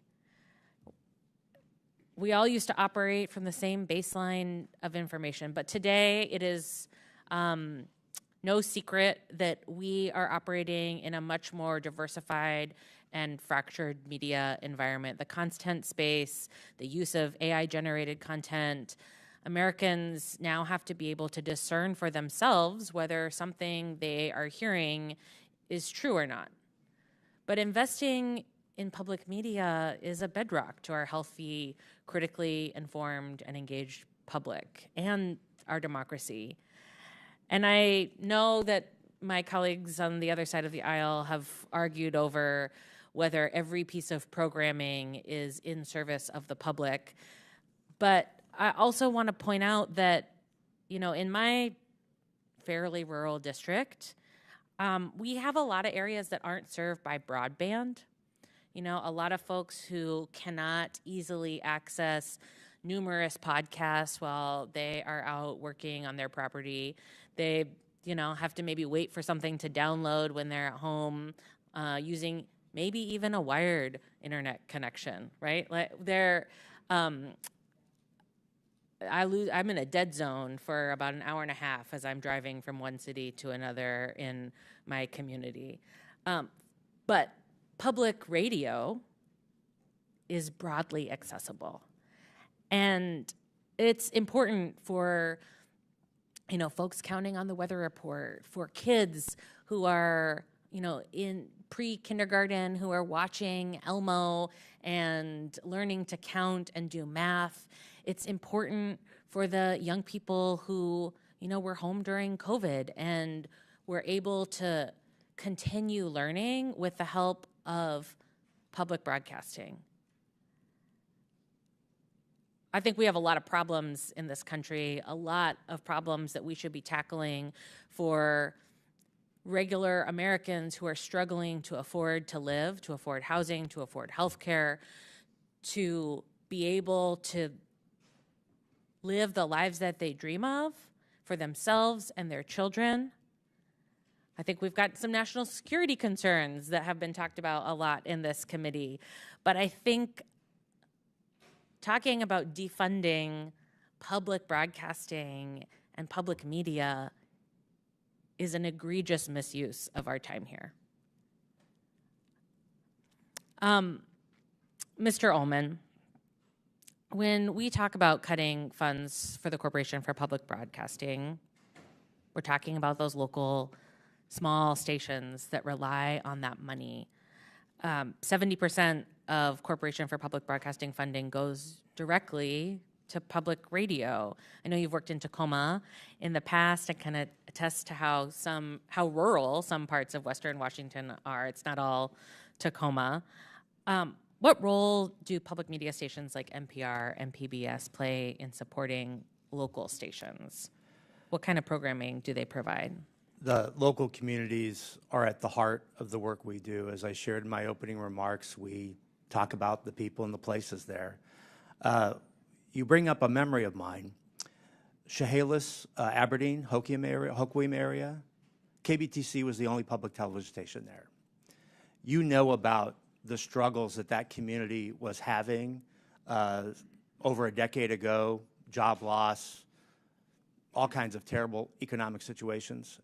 We provided educational services there with a $500,000 local grant that we partnered with the community on. It was incredible work. We do the same thing in Alaska with military families, homeschoolers, elementary schools. Those are the pieces we provide. And then local news stories that people can use about where they live and what they do. That's what we do. That would be lost. Thank you so much. Madam Chair, I yield back. Thank you. I now recognize the gentleman from Tennessee, Mr. Burchett, for 5 minutes. Thank you, Chair Lady. Ms. Kerger, is it true that HBO bought the rights to Sesame Street?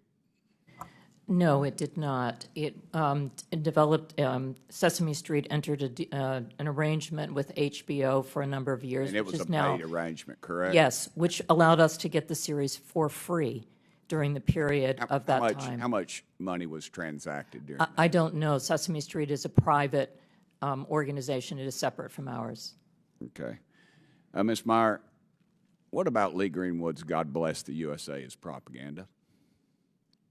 I'm sorry, sir. Could you repeat the question? What about Lee Greenwood's God Bless the USA is propaganda? I don't believe that is propaganda, sir. Okay, well, in January, North County Public Radio, and that's a subsidiary of NPR, had Daphne Brooks, who apparently is a black feminism scholar, on its show where it was hosted by the host Brittany Lewis, and it says, have you ever watched something on TV and thought, okay, now this is propaganda? Have you ever had that moment?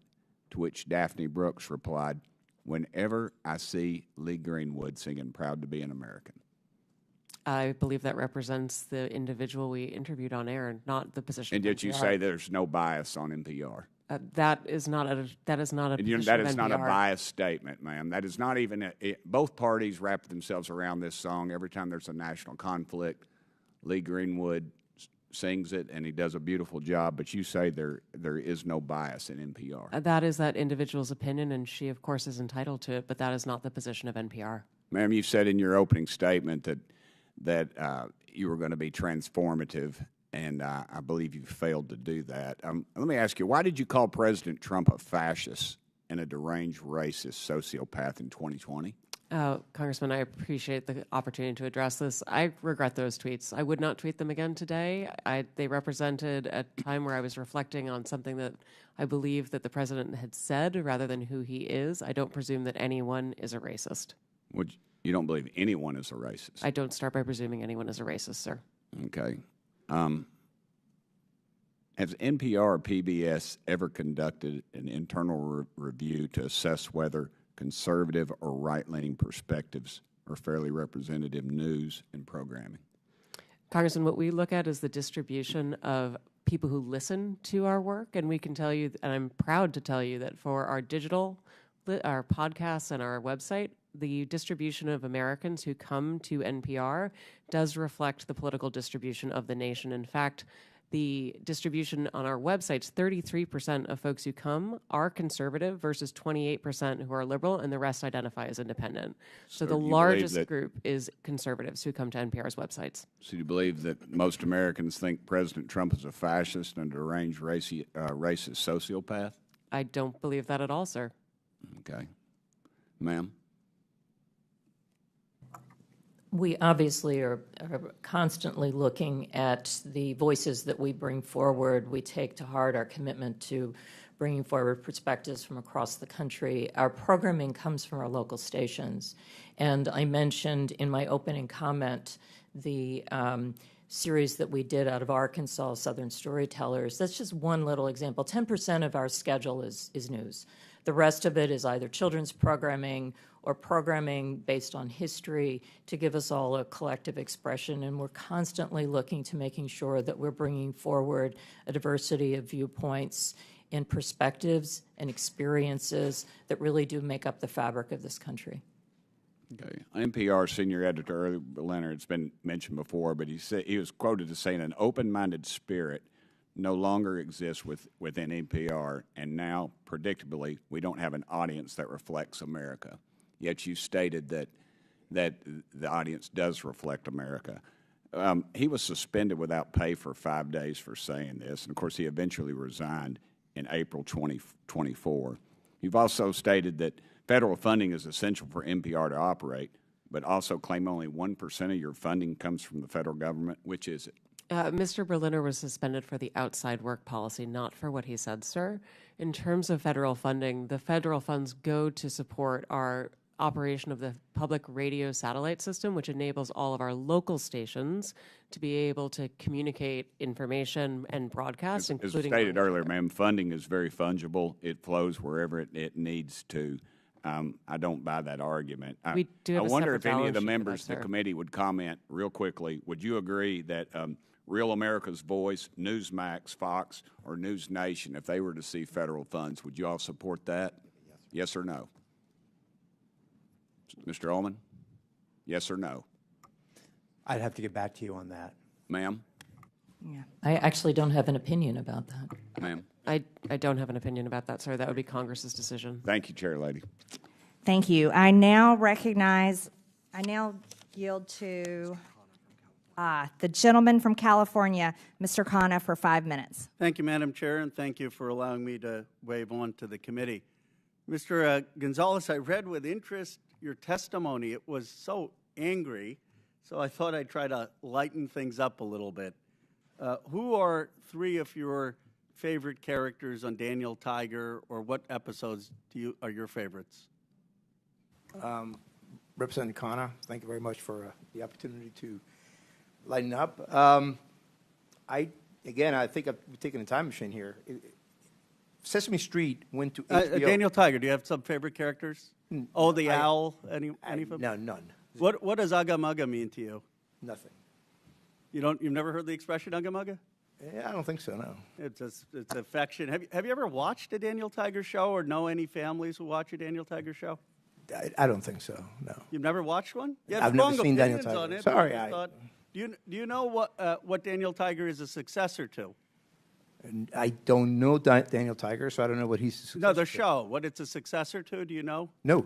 You really don't know? No, Honestly? I really don't. I'm on the You know oath. all the history. It's a successor to Mr. Rogers. Oh, there you go. Okay. Yeah. Mr. Rogers, I know. Okay. Are you familiar with his 1969 testimony? I am.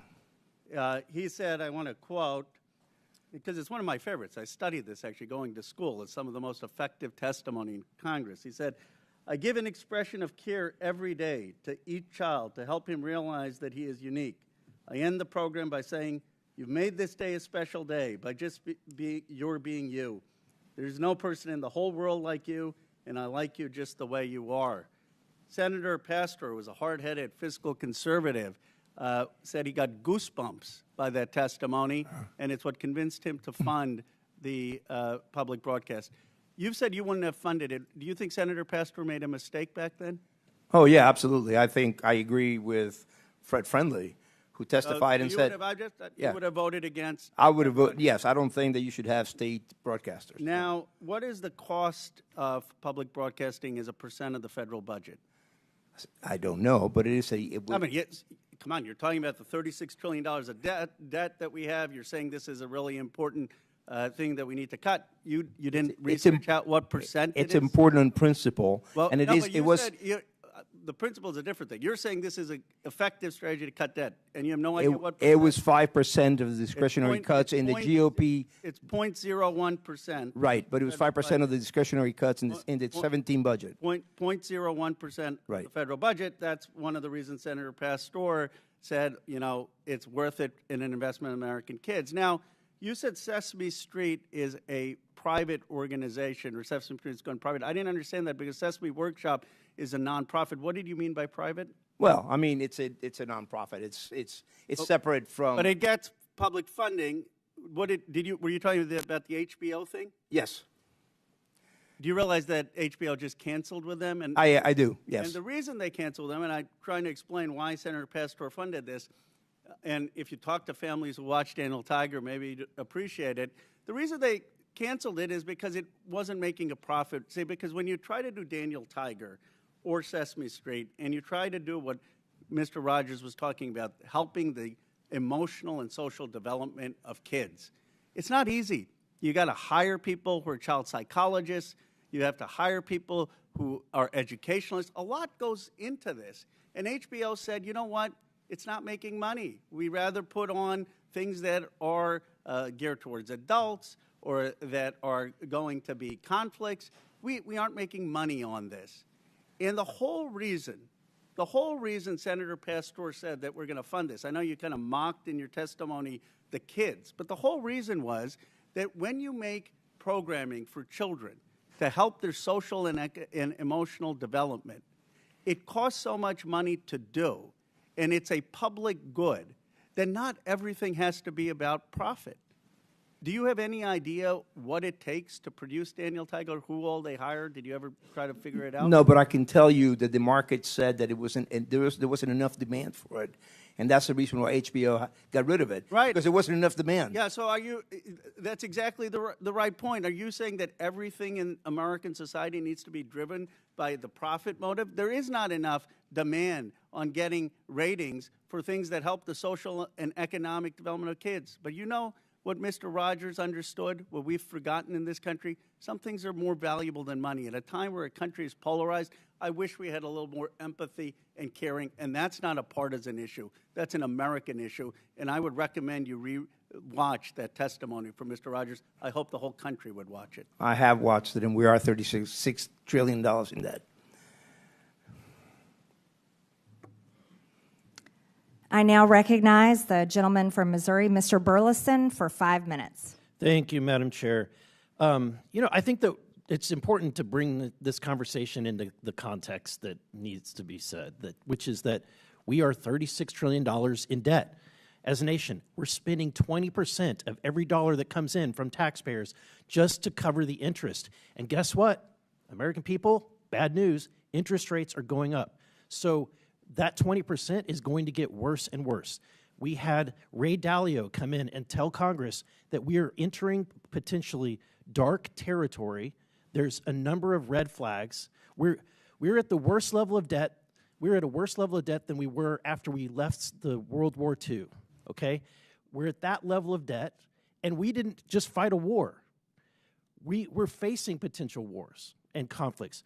We're at that level of debt, and we didn't just emerge from a recession or a depression. If that happens today, you'll see the dollar no longer be the world reserve currency, and we will be in serious trouble. And so that is the context that we're in. Look, if there was all the money in the world, it's fine to throw money around, but we don't have all the money in the world. And the question that we have at hand today is it appropriate to spend taxpayer dollars on things that may not be necessary anymore? And so my question, Mr. Gonzalez, at one point in time, there was state-sponsored speech directly. It was the form of town criers, correct? So government used to fund people to go out in the street and deliver the news of the day vocally at street corners, correct? Okay, why don't we do that today? Well, I think it's because we'd have better ways of delivering the news. I think you get my point. Like today, at one point in time, there was very limited access to news, and there was an appropriate time where potentially we needed to have state-sponsored news. But is that the way? Do we need that today? No, we do not. And may I quote Thomas Jefferson on this very point, since you bring this up? He said, "To compel a man to furnish contributions of money for the propagation of opinions which he disbelieves and abhors is sinful and tyrannical."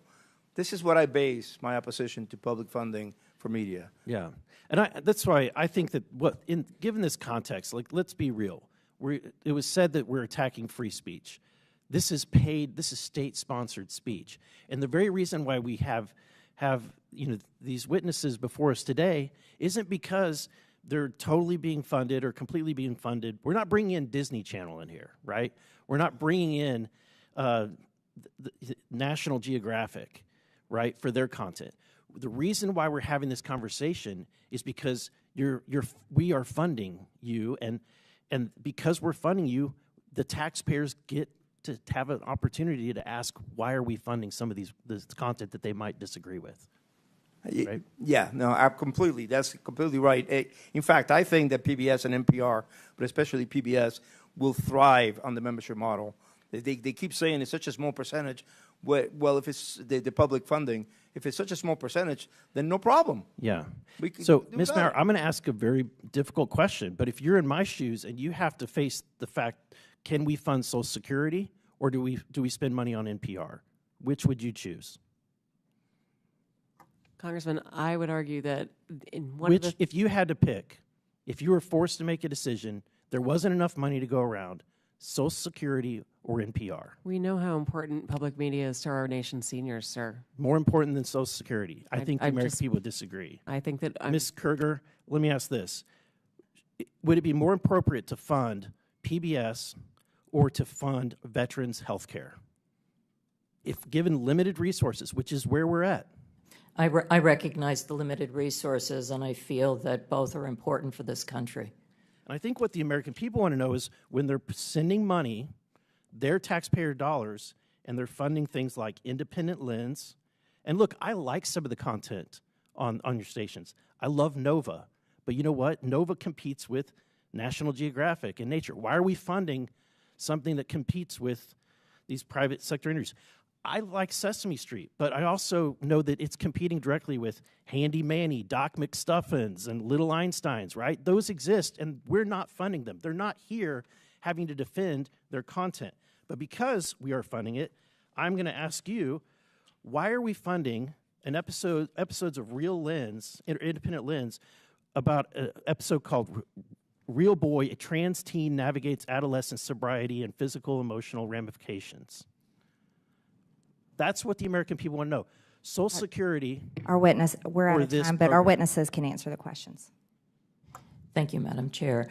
That was a documentary that was produced for adults as part of our primetime audience, and it was part of a point of view that we share to try to help people understand the wide breadth of experiences of people across the country.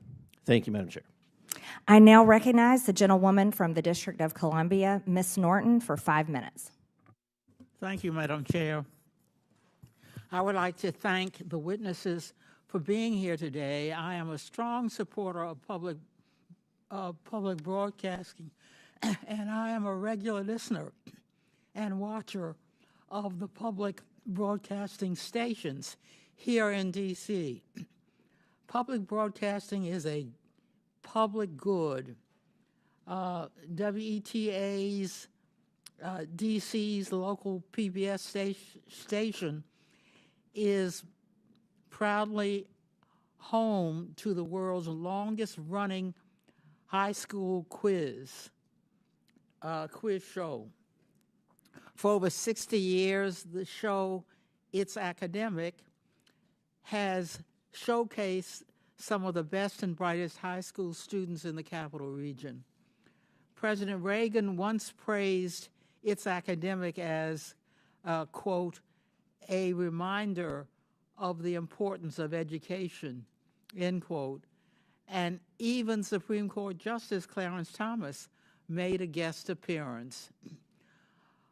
One area student who competed on the show said, quote, it's made me a lot smarter, end quote. And, quote, getting to say that I've been on a TV show is really cool, end quote.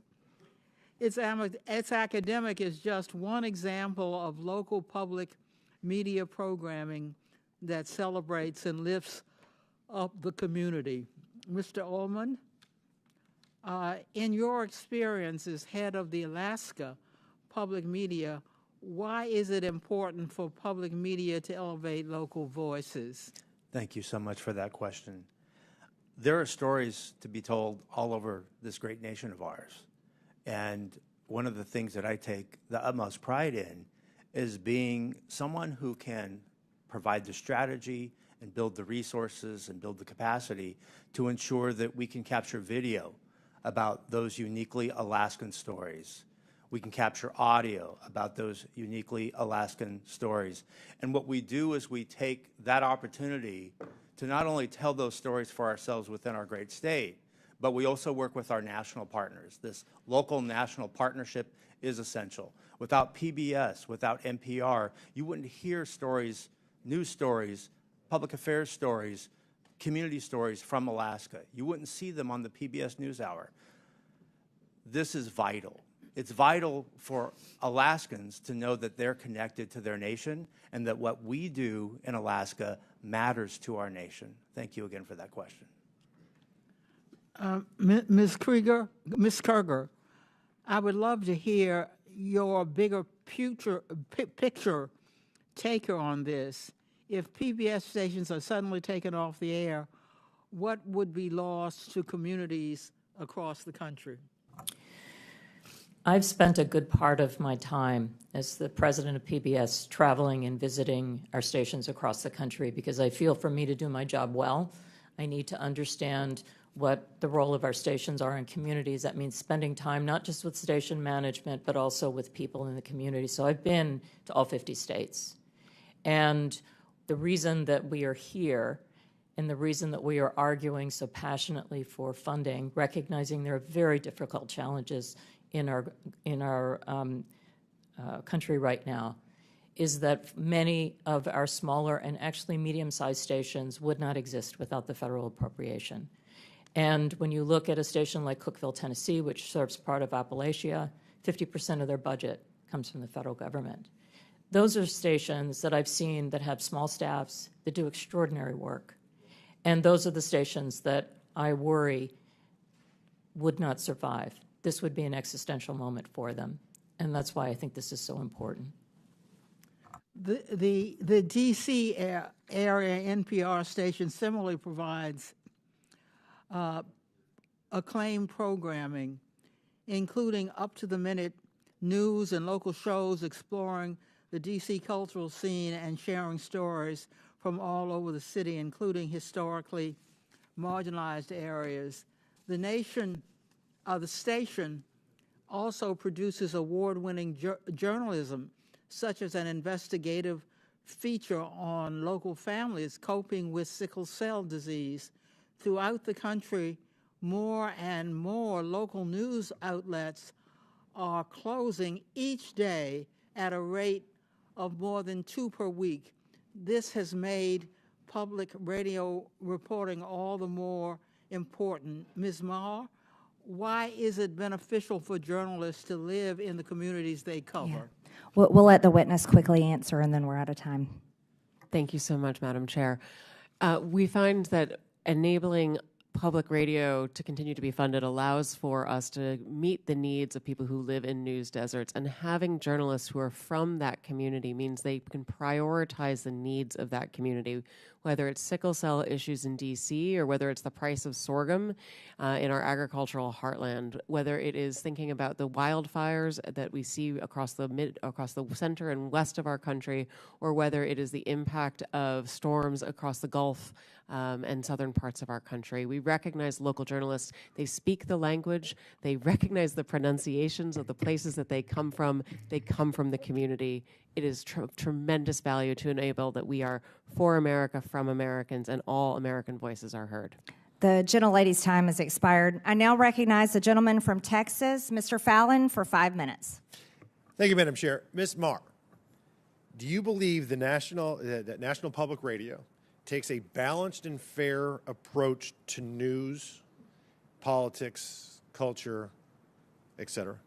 Mr. Fallon, thank you for the question. I came into National Public Radio with I apologize. It's just that we have such limited time. Do you believe that to be true?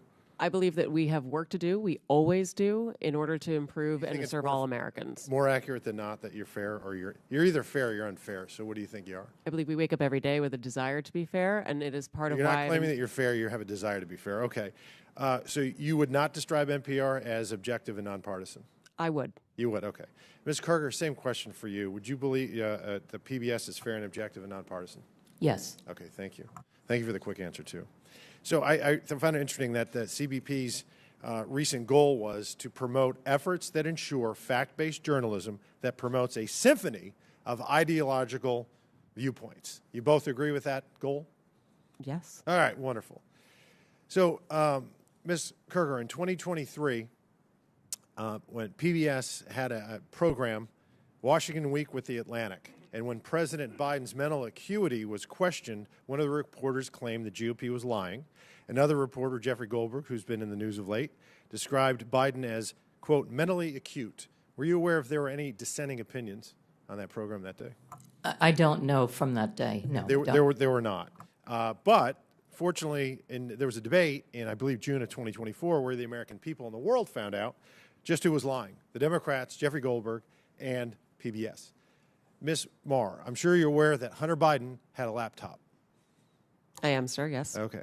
And there were many stories written about said laptop. Yes, sir. And in 2020, unfortunately, NPR's managing editor for news refused to cover the story, and he branded it a, quote, waste of time, not a real story, and a distraction. And instead, unfortunately, of NPR investigating, they ran a puff piece that led with, experts say attack on Hunter Biden addiction deepens stigma for millions. It's unfortunate that NPR ignored the Hunter Biden laptop story, But y'all did talk quite a bit about the debunked Russia collusion. Do you know how many times NPR interviewed Adam Schiff about Congressman, collusion? I would love to say that we actually believe we made a mistake on the Hunter Biden laptop story. And I appreciate that. Thank you. How many times did y'all interview Adam Schiff about the Russia collusion? I'm sorry, I don't have that number. It was 25 times. You know how many times NPR interviewed Chairman of this committee, Oversight Committee, Jamie Comer, about the Biden impeachment inquiry, or the Hunter Biden tax evasion and illicit business dealings of the Biden family? I'm sorry, I don't know. I believe that's 0, so it's 25-0. Ms. Kerger, you're aware there's a political spectrum. It goes all the way from the far right to the far left and everywhere in between. Would it trouble you to hear that for 6 months there was an analysis done on PBS's NewsHour from June to November of 2023 where they found that far right that term was used 162 times and far left was only used 6 times? Do you find that troubling?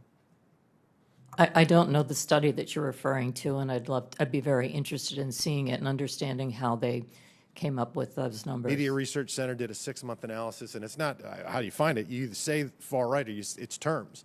Yeah. They use the term far right 162 times, far left 6 times. That's a 96 to 4% skew. You're also aware that you covered the GOP and Democratic National Conventions in 2024? Yes, we did. Okay. Interestingly, 72% of the coverage of the GOP convention was negative. 88% of the Democratic convention was positive. Shouldn't be surprising when you have anchors like Amna Noat, who described the Republican rhetoric as, quote, outright racism and, quote, echoing white supremacy. Ms. Maher, NPR, you believe your reporters are fair? You said they're fair and they're working at it. I believe that they work to be every day, sir. They're non-biased. And yet, you have the voter registration issue. I mean, we're all human beings. We're all going to see through the world through a certain lens. And are you aware of any Republicans, any registered Republicans in your newsroom? I couldn't say registered, but I know we have conservatives in our newsroom, yes. Okay, so the recent registration, when it was looked at, 87 Democrats and 0 Republicans registered. I found that very concerning, Yeah, sir. I would. Not even 40 to 30 or 50 to 20, 87 to 0. But it shouldn't be surprising when their own CEO says things like, I'm so done with late-stage capitalism, or calls the President of the United States a deranged racist sociopath, or that America's addicted to white supremacy. So billions have gone into both of your coffers over the last several decades. And I understand why Democrats on this committee are going to viciously and vehemently defend you all, because you become a propaganda wing of the Democratic Party. 67% of your viewers and listeners identify as Democrat with only 12% conservative, and you become a sandbox for leftist propagandists to frolic on taxpayer dime and no more. And when you said in the beginning you're going to promote a symphony of ideological viewpoints, yeah, you do. If you're left-leaning, left, far left, or remarkably Marxist, I yield back. Thank you. Thank you, Mr. Fallon. I now recognize a gentleman from Texas, Mr. Gill. Thank you, Chairwoman Green, and I apologize. I'm getting over a cold, so I'm losing my voice here. Ms. Maher, I want to start with you. Just generally, would you say you generally agree or disagree with the following statement? The history of all hitherto existing society is the history of class struggles? I would not say I agree with that, sir. You're not. That's good to hear. It's interesting because a lot of your thinking, as expressed by your public statements, is deeply infused with economic and cultural Marxism. Do you believe that America is addicted to white supremacy? I believe that I tweeted that, and as I've said earlier, I believe much of my thinking has evolved over the last half-decade. It has evolved. Why did you tweet that? I don't recall the exact context, sir, so I wouldn't be able to say. Okay. Do you believe that America believes in black plunder and white democracy? I don't believe that, sir. You tweeted that in reference to a book you were reading at the time, apparently, The Case for Reparations. I don't think I've ever read that book, sir. You tweeted about it. You said you took a day off to fully read The Case for Reparations. You put that on Twitter in January of 2020. Apologies, I don't recall that I did. Okay. I'd no doubt that your tweet there is correct, but I don't recall that. Okay. Do you believe that white people inherently feel superior to other races? I do not. You don't? You tweeted something to that effect. You said, I grew up feeling superior. How white of me. Why did you tweet that? I think I was probably reflecting on what it was to to grow up in an environment where I had lots of advantages. It sounds like you're saying that white people feel superior. I don't believe that anybody feels that way, sir. I was just reflecting on my own experiences. Do you think that white people should pay reparations? I've never said that, sir. Yes, you did. You said it in January of 2020. You tweeted, "Yes, the North. Yes, all of us. Yes, America. Yes, our original collective sin and unpaid debt. Yes, reparations. Yes, on this day." I don't believe that was a reference to fiscal reparations, sir. What kind of reparations was it a reference to? I think it was just a reference to the idea that we all owe much to the people who came before us. That's a bizarre way to frame what you tweeted. Okay, how much reparations have you personally paid? Sir, I don't believe that I've ever paid reparations. Okay, it's just for everybody else. I'm not asking anyone to pay reparations. Seems to be what you're suggesting. Do you believe that looting is morally wrong? I believe that looting is illegal, and I refer to it as counterproductive. I think it should be prosecuted. Do you believe it's morally wrong, though? Of course. Of course. Then why did you refer to it as counterproductive? It's a very different way to describe it. It is both morally wrong and counterproductive, as well as being illegal. You tweeted, "It's hard to be mad about protests," in reference to the BLM protests, not prioritizing the private property of a system of oppression. You didn't condemn the looting. You said that it was counterproductive. NPR also promoted a book called In Defense of Looting. Do you think that that's an appropriate use of taxpayer dollars? I'm unfamiliar with that book, sir, and I don't believe that was at my time at NPR. You tweeted that you read that book, but I don't believe that I did read that book, sir. Do you think that a few years ago, NPR educated America about, quote, the whole community of genderqueer dinosaur enthusiasts? Do you think that that's an appropriate use of tax dollars? I was not at NPR at the time, sir. That's not the question, though. Do you think that that's an appropriate use of our tax dollars? I think our tax dollars that we use are to be able to provide a wide range of perspectives. I'll take that as a yes. You do believe that that's appropriate. Your health advisor at NPR also stated in an interview that, quote, fear of fatness is more harmful than actual fat. Would you like to explain how fear of fatness is more harmful than actual fat? That's an editorial at NPR. I am not familiar with the editorial, and I don't believe that was published during my time here. It's called Diet Culture is Everywhere. Here's how to fight it. Do you think that that's an appropriate use of taxpayer dollars? I think any reporting on health is an appropriate use of taxpayer dollars, yes. And you think that editorializing that fat is not unhealthy is appropriate? I don't know what that article is, sir, and I'm not familiar with it, so I couldn't say. This is fake news. Do you think that basic accommodations like doorways or seat belts represent, quote, latent fat phobia? I don't have an opinion. That's also from NPR. Do you think civility is racist? No, sir. No. Your outlet ran an article entitled, quote, When Civility is Used as a Cudgel Against People of Color. That was on All Things Considered. Would you like to explain? I'm not on the editorial side, sir. I'm not familiar with that story. You talk about how NPR is news. This is editorialization, and I'll read it. For many people of color in the United States, civility isn't so much social lubricant as it is a vehicle for containing them, preventing social mobility, and preserving the status quo. This is garbage. I'll spend all of my time doing everything I can to ensure you guys never get another dollar of taxpayer funding. This is complete garbage. Thank you, Madam Chair. Thank you, Mr. Gill. I now recognize the gentleman from Georgia, Mr. Jack, for 5 minutes. Well, thank you very much, Madam Chair. I'd like to just start and build off of something Mr. Fallon noted. And Ms. Maher, I think you noted, and just to confirm within your statement to him, that NPR failed to accurately report the circumstances around and content within Hunter Biden's laptop story. Is that fair to categorize your statement? Our current editorial leadership believes that we made a mistake not reporting the story and more reporting it earlier, yes. And I recognize you weren't there at the time, but what institutes and control, what have you done to ensure that never happens again? A number of things, sir, and thank you for the opportunity to speak to them. We have hired an additional editor core, which we refer to as our editorial review, to make sure that all stories before they go out are comprehensive and well-reviewed. We've instituted a monthly review to ensure that the most challenging stories of every month, we go back and we look at what we may have missed in order to not miss issues again and change processes and policies to be able to have more robust conversation and to ensure all areas and all views are considered. We have hired analysts to be able to count the number of stories that we're running on any particular issue, including whose voices are represented. We've moved from bringing pundits on air to trying to bring direct policymakers on air so that we can ask questions of policymakers rather than hearing through other people's perspectives. Those are just a few of the things we've done so far. I've got a couple others if you have time. Thank you. And you can submit those for the record. Would you suggest then that the failure to accurately report those circumstances and the content around that story, would you suggest today, as I feel and many others feel, that impacted the 2020 election? I could not say, sir. I don't know.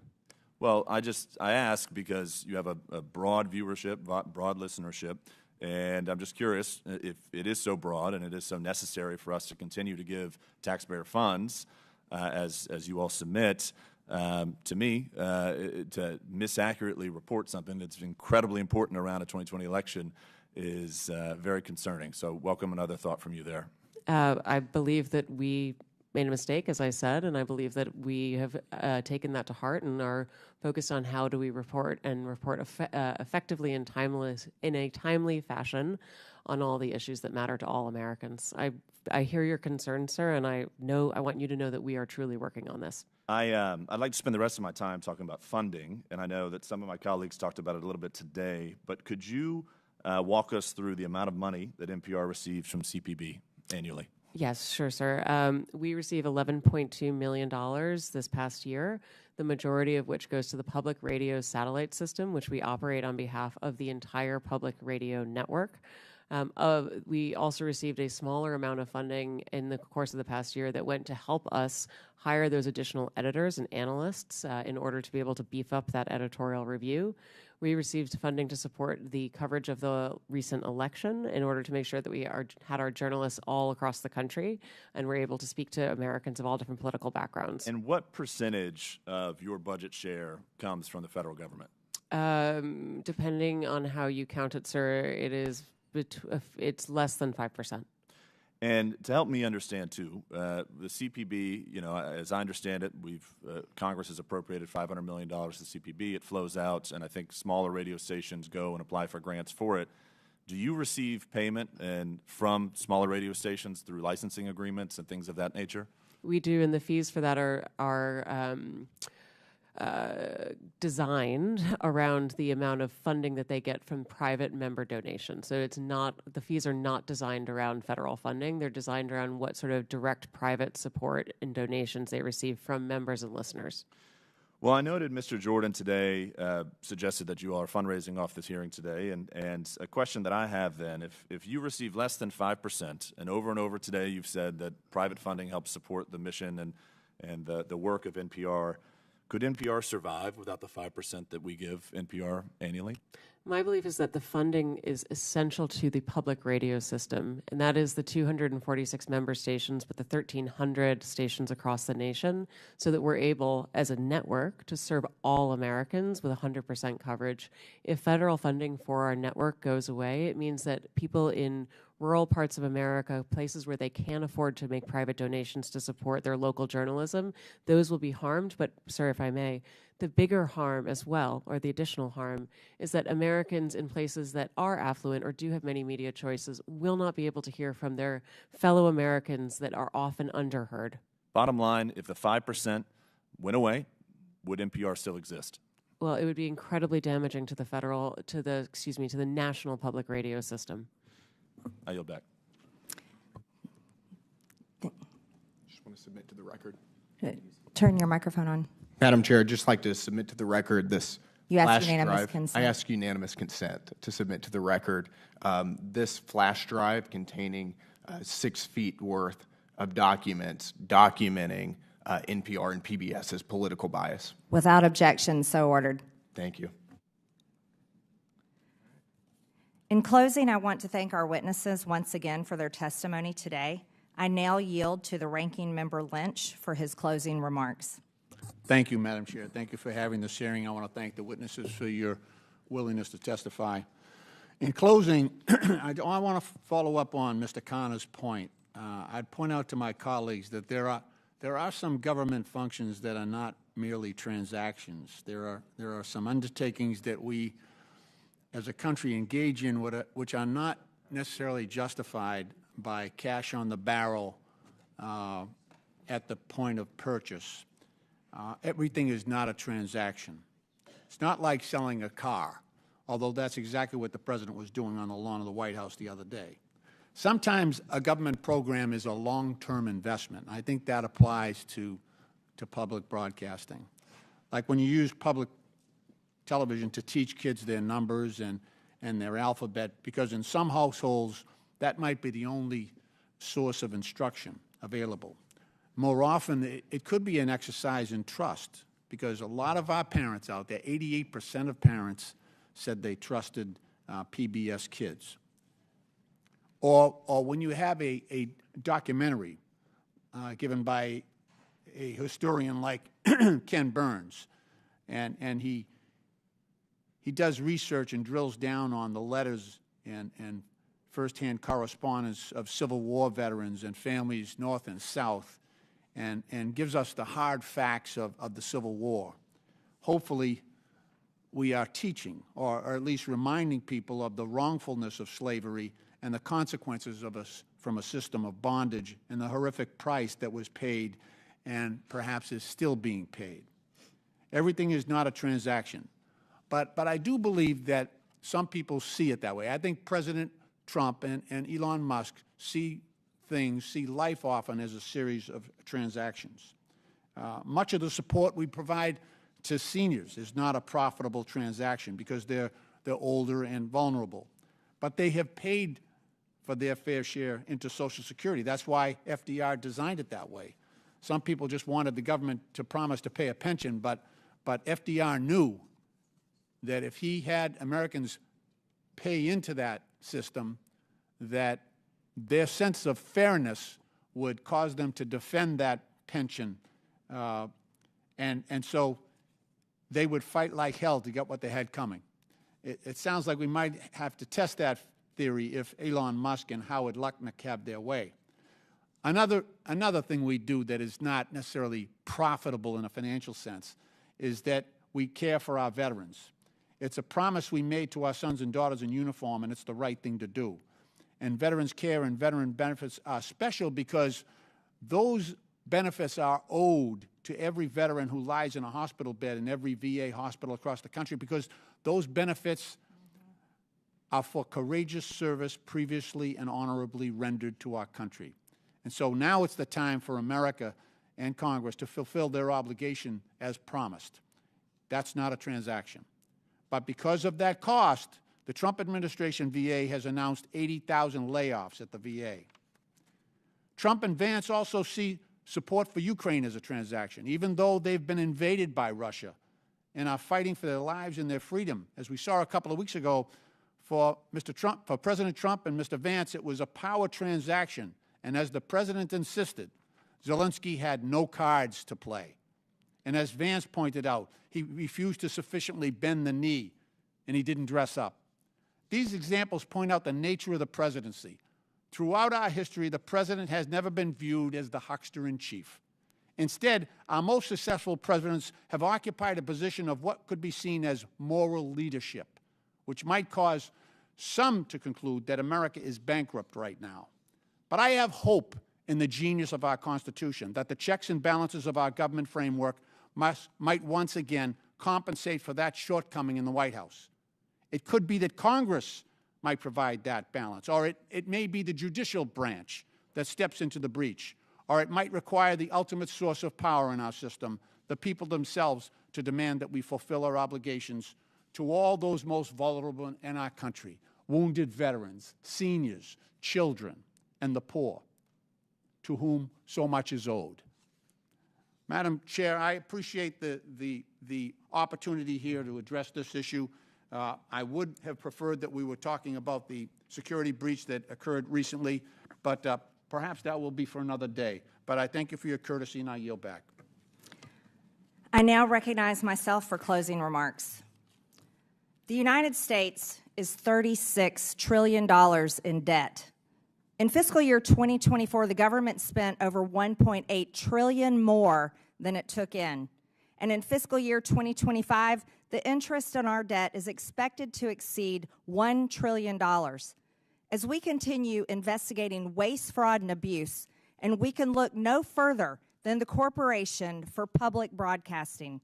The LGBTQ indoctrination of our children, the systematic racism narrative, and the support for censorship being pushed by the heads of NPR and PBS are just several of the many abuses of taxpayer dollars.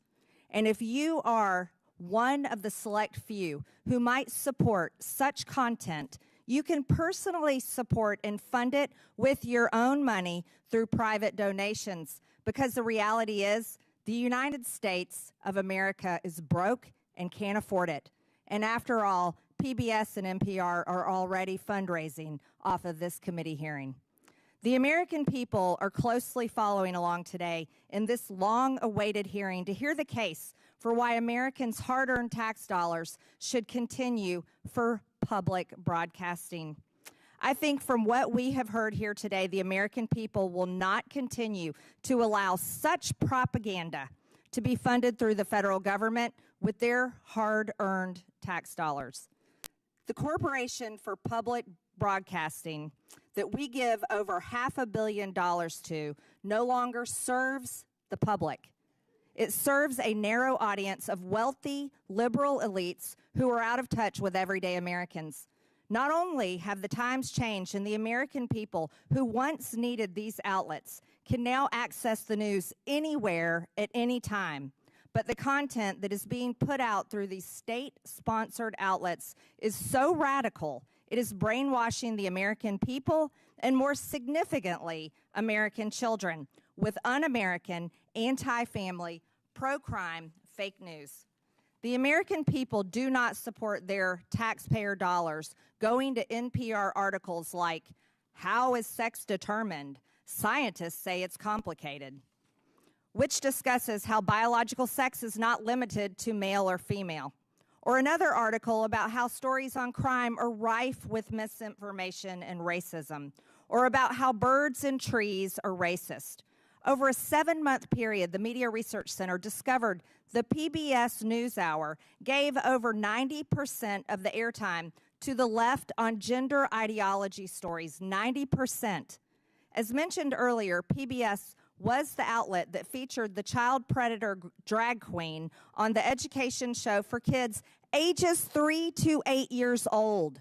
And to clarify the record, because our witness, Ms. Kerger, lied under oath and said it wasn't featured on PBS, this show was aired on PBS on April 1st, 2021, and we will take a look at this video right now. We're using a TV today because our audio system is having problems. Let's go ahead and watch this video.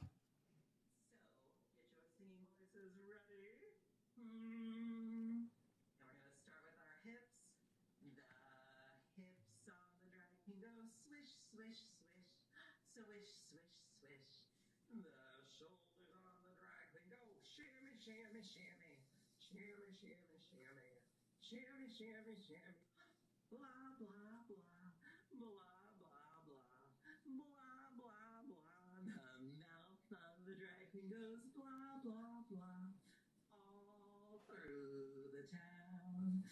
So, get your singing voices. The hips go swish, swish, swish. The shoulders go shimmy, shimmy, shimmy. That's repulsive. That's not what children ages 3 to 8 should ever be watching. A grown biological man posing as a woman. And by the way, Ms. Kerger, that was aired on April 1st, 2021. And then something happened. It wasn't an accident. And it wasn't just for a brief time that it was up. It was aired April 1st, and then somehow it expired May 24th. Later on, it was taken down. I wonder why. Wonder why that was taken down. Another egregious example includes back in 2010, PBS's Travis Smiley stated that Christians blow up people every single day. Haven't seen that ever happen in my life. And today, if you look on NPR's website, there is still zero mention of any negative coverage of any Democrat today. And trust us, There are more than plenty of examples to pull from. How about a member from this committee making fun of the governor of Texas for having a disability and living his life in a wheelchair? Ms. Maher.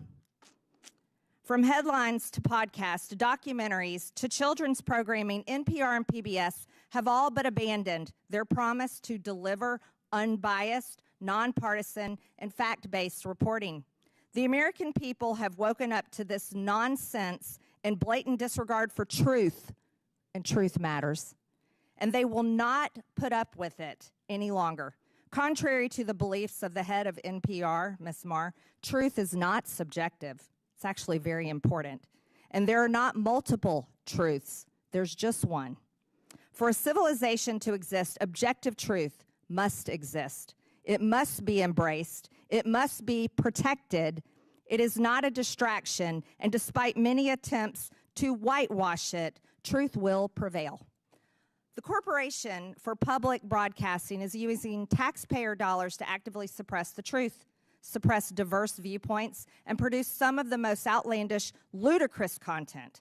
After listening to what we've heard today, we will be calling for the complete and total defund and dismantling of the Corporation for Public Broadcasting. Here's how it works in America every single day, private businesses operate on their own without government funding. We believe that you all can hate us on your own dime. With that and without objection, all members have 5 legislative days within which to submit materials and additional written questions for witnesses, which will be forwarded to the witnesses. If there is no further business without objection, the subcommittee stands adjourned.